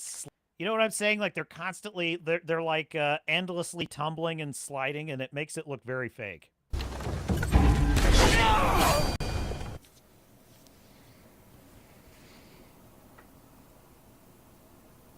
I'm gonna do a donation drive tomorrow for $17, so we can buy Ubisoft after this game comes out. And so it's $17, so that way I can use the extra $7 left over to buy one item at McDonald's. I know, one and item. As far as the stealth and parkour goes, you've got the parkour up and parkour down. Do you remember, chat? Are you old enough to remember this, Redoubt Productions? Do you remember when you could buy like a McDonald's item for like $3? Do you remember that? Do you remember when the reason people ate fast food, one of the cited reasons was it's cheap? Do you remember that? Why would I go to a fast food restaurant instead of a nice, like an Applebee's? You know, something high class, black tie affair like Applebee's. A civilized restaurant. Where the upper crust eats, like Chili's, for example. Why would I not go to a Chili's or an Applebee's and eat with class and sophistication? Instead, why would I go to like a McDonald's or a Taco Bell? Because it's cheap. Do you remember that? Feels like a lifetime ago. Down buttons that you can hold so you can have more finesse in the parkour. I do like that now it has that grappling hook now, which makes it so much easier to get to rooftops. Vertical traversal feels just a lot better because of now his new tools and capabilities, especially with that grappling hook, which not only allows you to ascend to greater heights easily, but allows you to like swing through trees and what. Now, I haven't played a lot of Assassin's Creed, but what I have played, one of the appeals of the game, I thought, correct me if I'm wrong, any Assassin's Creed fans out there, but I thought one of the charms of the game was how you had to sort of like figure out how to climb a building. Like you had to look for the ledge, you had to find that little crack running up the wall that you could climb up. I mean, wasn't that part of the charm? So what they've done is they've just cut out all that, and they just gave you a grappling hook so you can just get to the top whenever you want. Is that an improvement? Not. The stealth system now has the ability for you to go prone, which is a nice addition, allows for just a bit more flexibility. So there are definitely some mechanical elements that I did enjoy from moment to moment. Though I do still hate scenarios where one of the larger type enemies, like the brute archetypes, when you go for an assassination, if they're higher level than you, then a blade through the throat or through the face or through the head won't end up killing them. It'll deplete, a significant portion of their life bar, but not take them down. It just makes assassination feel a little more secondary, less satisfactory. I've never liked the introduction of that kind of scaling for the assassination part of the game. And the fact that it's a minor complaint, but I can see what he's I like. It's an immersion thing. Yeah, 100%. You ambush a guy and stab him in the head, but it just depletes his health bar a little, which is lame and really stupid. All right, let's move to halfway through the video. Substantially but written we're gonna have to find out where every side quest feels like it has a place in the world and like it was handcrafted, and instead of just littering the world with really menial feeling side quests. That's a trap that a lot of Ubisoft open world games tend to fall into. I don't know how the sense of exploration feel like in this game, whether it's going to be the same affair of just like following a bunch of map markers based on what the UB towers reveal. And yes, the UB towers are back. You will be going to the peaks of certain architectures to reveal parts of the map and the activities that lay there. The map itself is also just massive from what I could see, and I don't know that that's necessarily a good thing. I prefer density over volume, quality over quantity. I just hope that the open world actually feels... It's not one or the other. It really just depends, right? You can have a game like The Witcher 3 that I feel like has that, and you can have the opposite like Starfield, right? The fun Elden to Ring, explore, and like the activities within them. I think Elden Ring is a great example of a game where not every single area has a purpose, but sometimes it just creates a really good scene, and it looks really cool, and it just adds to the environment and the world. And I think that, and Dragon's Dogma 2 has a number of examples of this as well. And so I think that this is something that a great game designer will know how to calibrate, and a bad game designer will not.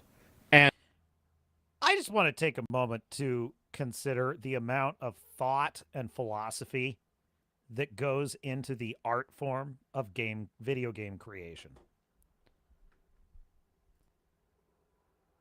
Man, when I was a kid, I could tell you right now, video games were not anywhere close to considered art. They were not considered art. They were considered trash that would rot your brain. That is what largely what society thought of video games in the 80s and 90s. They were, they ranged from a mild, harmless amusement to utter trash that would rot your brain. That's it. Can there be any doubt that the creation of a video game is pure art? Look at the nuance and complexity that goes into just the consideration of something like map density. and its level of how it immerses you in the world or takes you out of it.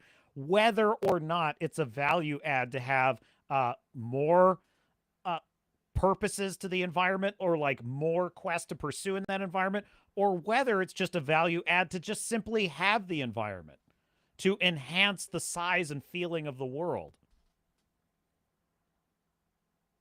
If anything, video games are one of the higher forms of art, in my opinion. Seriously. As a creative pursuit, the creation of a video game, it is maybe even more of an art form than filmmaking. It just kind of struck me as Asmongold was like pondering that one little point about map density. It's fascinating. And there is no right option. There's just the right people to execute options that could work. Don't feel as menial as they've been in the past, but I don't know. It just feels like every time I hope for that, Assassin's Creed tends to disappoint in that area. And Ubisoft open world games in general tend to disappoint in that area. So while usually I'd be excited for a world that's bigger, when it comes to Ubisoft, that actually worries me more because it feels like... I will say that visually this game looks really nice, and I appreciate the visuals a lot. I look forward to playing it on a 5090. Yeah, I agree with that. The landscapes are beautiful, and they should be. They should be. Feudal Japan, I mean, the series Shogun on FX was incredible. Like, just visually, it was unbelievably good. Every environment, every landscape, every set, every costume, just vibrant, period, accurate, unbelievably good. And this game, if nothing else, appears to be making an effort at recreating that level of visual beauty.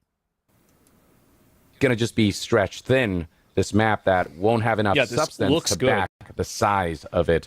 Though I hope I'm wrong. At the very least, though, the open world does look fairly beautiful. I do think the environmental design, the vegetation and terrain, the architectures, and all of that does look pretty. When the wind blows... Do you want to hear another game that looked really good? New World.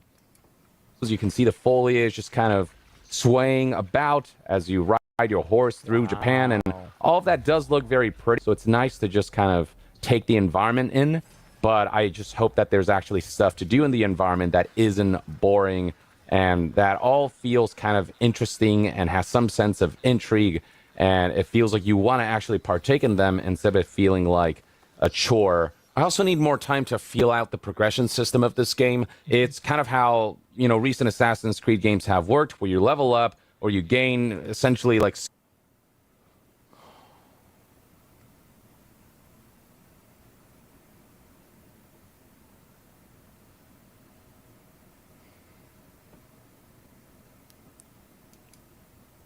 skill points or perk points, whatever you want to call them, and invest them in skills. Both characters have their own skill trees, as they all have their different weapon sets, both ranged and melee.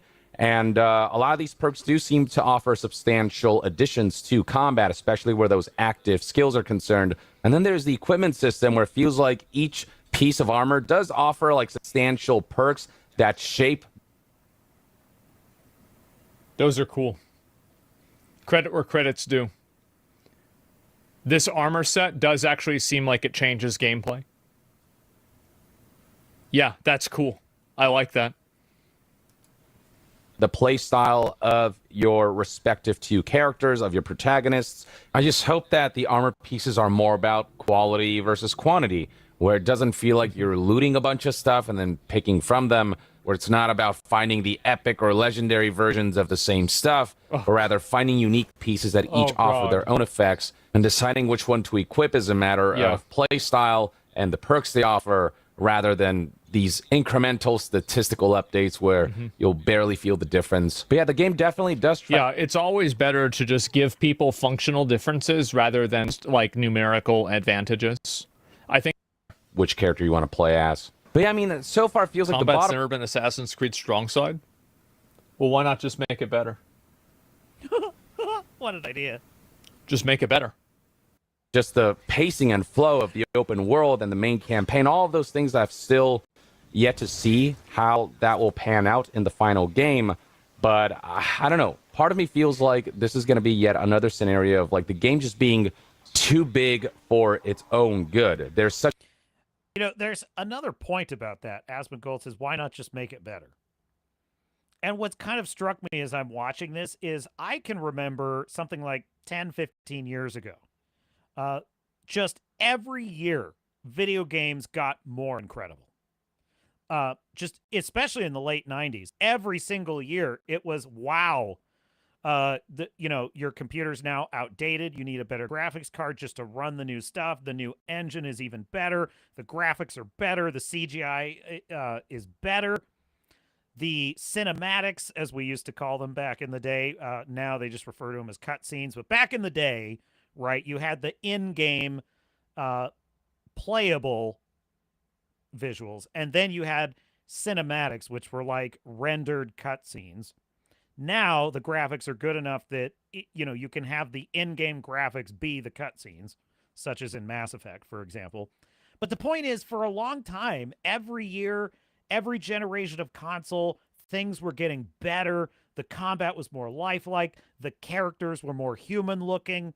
The textures were more persuasive.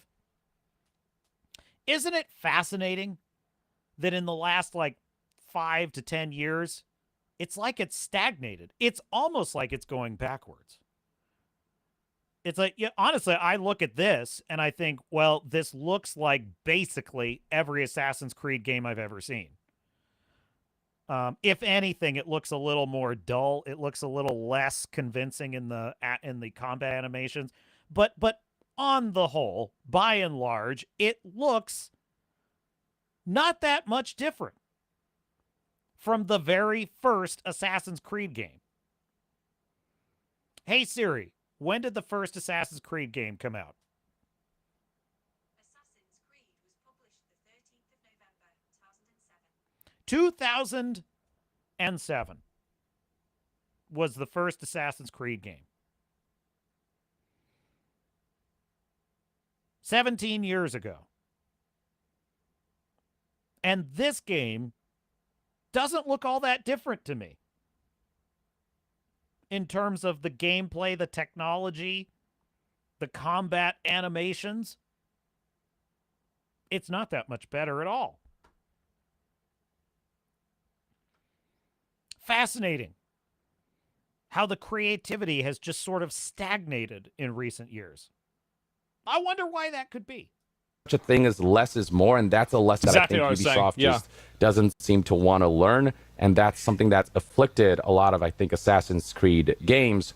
The formula still feels similar enough to previous modern Assassin's Creed games where I'm not entirely sure that by the time I actually play the full game, this is going to convince me that the Assassin's Creed formula has, really tried to evolve and really get more creative. Aside from some... You know what the Assassin's Creed formula is? It's the Walking Dead formula. Assassin's Creed, as a franchise, is the equivalent of the Walking Dead show on TV and its various spin-offs. It's just the same thing over and over and over and over. It's just the same thing. I mean, if it's not broke, don't fix it, I guess. Still, how many of these do you really need?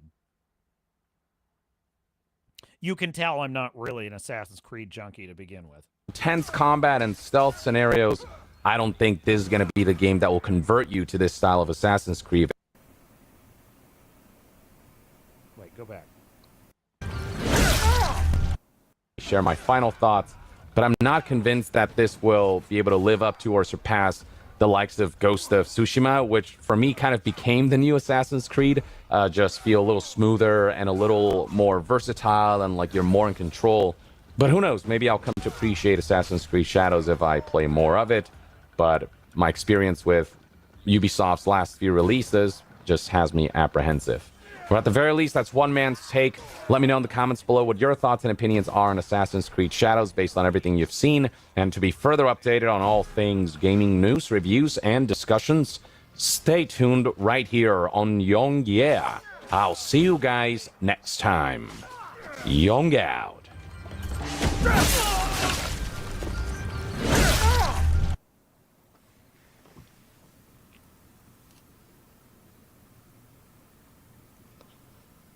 Man.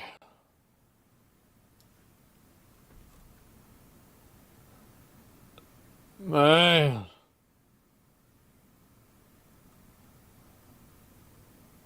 Man. Man. What?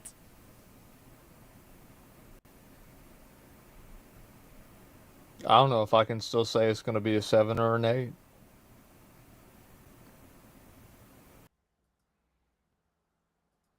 Hat tip Asmongold. Let's hear it.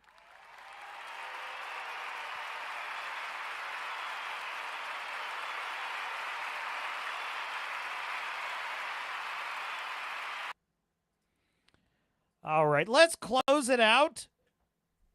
Let's close it out with a pitch meeting. What do you say? What do you say, chat? One for the road. Here we go.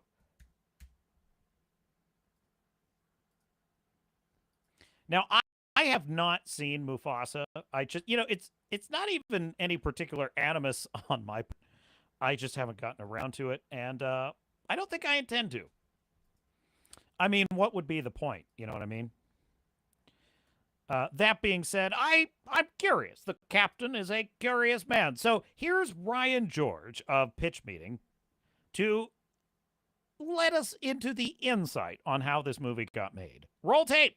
So, you have another Lion King movie for me? Yes, sir, I do. Well, the 2019 one was the highest grossing animated movie of all time, so we had no choice. Oh, yeah, that was animated, wasn't it? Why does everyone refer to that as the live-action Lion King? Because the animals were so realistic that they were expressionless. True. People did not seem to enjoy that, though. That is correct, sir, so I figure this time, maybe they smile a little. Sick. So tell me about this thing. Well, we're gonna meet Simba and Nala's daughter, right? Oh, we should get Beyonce's daughter, Blue Ivy Carter, to play her. Wow, okay, so you're not worried at all about nepotism. Oh, well, no, if she has a disease, all the more reason to give the role to the poor kid. Is nepotism contagious? You know what? I'd say so, yes. Wow, okay, and so what's up with this little lion cub? Well, Simba is on his way to help Nala, who's about to give birth, so their daughter is left with Timon and Pumbaa and Rafiki. Okay. And Rafiki's gonna tell her the story of Mufasa, who this movie is all about. Oh, so we're not following the characters from the last movie. No, they're a framing device for this Mufasa story. Oh, prequel! So once in a while throughout the movie, we're gonna cut back to Timon and Pumbaa listening to the story and being like, hey, this sucks, we're not in it. Isn't that gonna kind of break the flow of the story? Oh, absolutely, but then we can heavily lean on them in the trailers. Oh, very smart. And so this Mufasa origin story is gonna let us reveal things that people have always wanted to know. What kind of stuff? Like, hey, you know that stick that Rafiki has? How do you get that stick? Where'd that stick come from that Rafiki has? Was anyone wondering that? People are always wondering how characters got their accessories. That's why we at Disney have dedicated so many movies to revealing that kind of thing. Dude, that is Alex Kurtzman, Akiva Goldsman thinking on like Star Trek. That's exactly how they are. Oh, did you want to know if Spock had a foster sister? Just things like that. You want to know? Good point. So how'd he get the stick? He found it. Whoa! Anyway, so we're gonna meet a young Mufasa, and he's gonna get split up from his parents during a flood and get washed down a river. Oh no. Yeah, and so now there's no possible way to find them again. Walking back up the river would be a start, just no way to find them again. So he's gonna get taken in by this pride of lions and create a brotherly bond with this lion Taka, who's gonna end up being Scar. Wait, so Mufasa and Scar aren't actually biological brothers? Nope. I feel like we've established that they are. Have we though? Well, now I'm not sure. I'd have to rewatch the 2019 remake. Exactly, and nobody has ever done that. No, they have not. So they're gonna sing a song about being brothers and grow up. Lions do only age during musical numbers, everybody knows that. But Taka's father was suspicious of Mufasa, so he makes him get raised by the females, and so that gives him like a supernatural smelling ability. What? And one day this group of white lions attacks, and Taka's gonna run away like a coward, and Mufasa's gonna save the mom. Cowardly lions are tight. And during the attack, Mufasa kills this lion who turns out to be be the son of the big bad guy, Kyros. Uh-oh. And so Kyros is gonna have a villain song. Oh, just like Scar had his iconic Be Prepared song. Exactly, and his song's gonna be about how he's gonna make the good guys go bye-bye. Well, that sounds just as menacing. So these evil lions come back and kill everybody, so Mufasa and Taka have to run away. Oh, where are they gonna run away and never return? Well, they're looking for this promised land called Malele, but first they gotta outrun these bad guys. How are they gonna manage that? Well, tell me this, sir. Have you ever seen a movie where the heroes have to jump off a waterfall to get out of a dangerous situation? Yes, a lot. Okay, well, we're doing it too. Nice. So anyway, then they're gonna meet Sarabi and Zazu and Rafiki. They're from the other movie. They sure are, so they're gonna sing a friendship song. Is it Hakuna Matata? Nope, it's an original one that people will also be singing for generations to come, or possibly start forgetting before it's even finished. Both those options sound good to me. So anyway, they're all traveling to Malele together, and Taka's gonna develop a little crush on Sarabi. Ew, but he's not good with the ladies, so he gets Mufasa to help him. Oh? Well, Mufasa's got a good nose, so he can smell these flowers that are from where Sarabi grew up, so he tells Taka to mention that. Oh yeah, ladies love when you tell them what they smell like. But then they're gonna get attacked again, so they make a...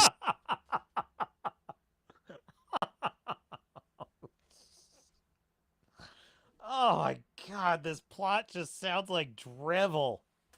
Just boring drivel. It's like... He's pointing out the flowers. The flowers. Oh, those are the flowers you want. Stampede to try to distract the bad guys, and Mufasa saves Sarabi. So we got a stampede, a villain song, a separation from parents. We're playing all the greatest hits. God, if I had to I was just an employee and I just had to write this script, it would be hell. I would be hell. I couldn't think of a more boring project to have to write than this stupid movie. I have to write a lion chase on the Serengeti. So stupid. Yeah, I have to write a story about lions chasing each other. I'm not saying that like a talented... look, Watership Down, which is about rabbits, is one of my favorite novels of all time. And it's brilliant. It's a great novel. I'm not saying, Animal Farm, another great... I'm not saying that you can't write a great story about animals on an adventure. And I'm not saying there aren't writers out there who would love that sort of thing. I'm saying I ain't that. I could never be that writer. I could never be interested in a project like that. Sure are, sir. So Sarabi was kind of knocked out during the stampede, so Mufasa tells her that Taka's the one who saved her. This freaking guy's a great wing lion. But she figures it out, and so she falls in love with Mufasa, and he falls in love with her too. Well, yeah, because he needs to impregnate her with a future protagonist. Exactly, but then Taka's kind of angry about that, so he goes to see the bad guys and betrays them. Hasn't he known Sarabi for like 2 days? Yeah, so then he goes back to Mufasa and the gang and pretends like everything's cool. Can't Mufasa smell the bad guys on him? What? Well, he was able to smell flowers from where Sarabi grew up. He's not able to smell this stinky lion on this guy who just interacted with them. Hey, shut up. So then they get to Malele. Oh, good. But then the bad guys show up again, so Mufasa's got to rally all these animals together to help them fight. Wow, well, it's going to be tough for a predator that just showed up to convince a bunch of prey to help him. Actually, it's going to be super easy. Barely an inconvenience. Oh, really? Yeah, he gets up on a rock and gives them a big inspiring speech, but like really fast because the bad guys are there and they're all like, okay, yeah, let's stand with Mufasa forever. Oh, this lion's a very convincing orator. So then there's going to be a big old fight and Taka's going to have a change of heart, so he helps Mufasa and gets a big cut in the process. No. Okay. Skugs. Please. I'm only speaking for myself. Don't misunderstand.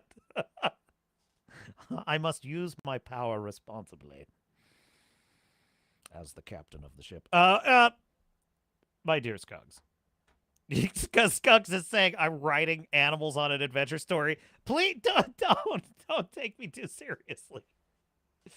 I think that's great. I just told you, Watership Down is one of my absolute favorite novels of all time. I consider it a literary work of perfection. I'm saying that I, as a writer, would be bored writing that. I'm not saying that someone else shouldn't or that it's bad. I am saying, though, that, like, if I were assigned the task of writing Mufasa, I would be bored. Maybe you'd be great at it, so that'd be a good thing. We need someone who loves doing this. Richard Adams, would be the guy to write the story of Mufasa, but I wouldn't be. So anyway, that's good. Good, Skunks Work. Keep writing it. I wouldn't discourage you. So yeah, I'm just clarifying that I was not criticizing anyone who writes animal stories at all. In fact, I mean, Animal Farm is considered one of the great literary works of all time. Charlotte's Web, another great example. So yeah, there's plenty of examples of great literary works that are animal stories.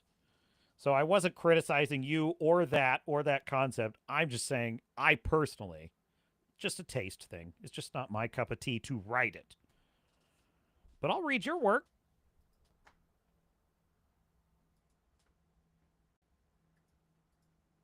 Wow, that's such a big coincidence considering his name's gonna end up being Scar. Actually, this is what inspires that name. Oh! And then an earthquake randomly happens and Pride Rock is formed. Oh? Yeah, because people watching the original will probably like, this is a good movie, but how'd that rock get the way that it is? I bet they weren't. But maybe. So then the day is saved. It's like the origin of Mount Doom in the Rings of Power. This is a problem in like modern storytelling. This kind of obsession. And by the way, Disney Star Wars does this shit a lot. They do this a lot of like, we're going to obsess over the question of how like they got this thing or how this character got that name. For perfect example, the movie Solo, right? Where it's like, how did he get the name Han Solo? Oh, it's because an Imperial Customs agent saw that he was alone and he didn't have a last name, so he just wrote Solo. Why did we need that? We don't need that explanation, right? It's a big problem. Then Mufasa becomes the king of all these animals he just met, and his mom's there too. Well, okay then. And Scar goes up to him like, my bad, and Mufasa's like, I can never say your name again because it wouldn't make sense outside of this movie if I did that, so no more of that. Smart. And so Scar is like, okay, well then call me Scar because I got this fresh injury on my face and I doubt it's gonna heal well. Brilliant. And so that's about it. What do you think? Well, listen, if money, good, more. If no money, bad, no more. Is that how that works? Hi, this is Ryan George from The Thing You Just Watched. What was the box office on that? I'm trying to think. How could Mufasa box office?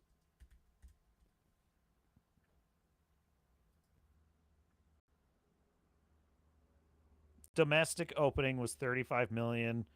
Total worldwide 626 million. So it looks on the surface, it must be eking out a profit.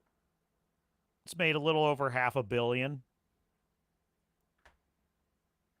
People like lions, I guess.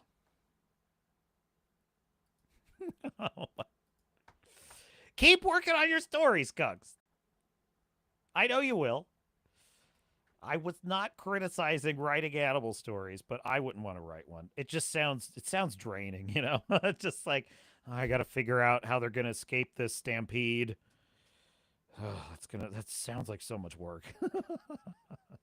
It's just my own laziness, really. It's my own laziness.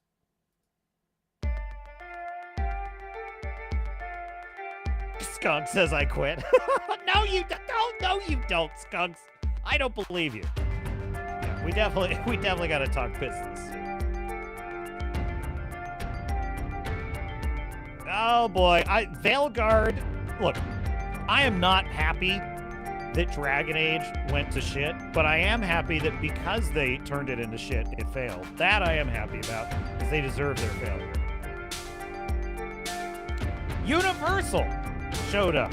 Says ahoy, didn't know the captain was doing this today. Well, I was a bit ambivalent. But if you're in the Discord, that's where the most updates will be. So join the Discord. The link is in the description. Like and subscribe.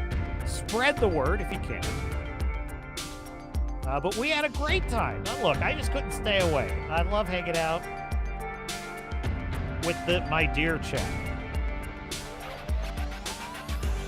Well, that is the Captain's Cast for the year of our Lord, 2025. January the 26th. Mr. Producer, where is there?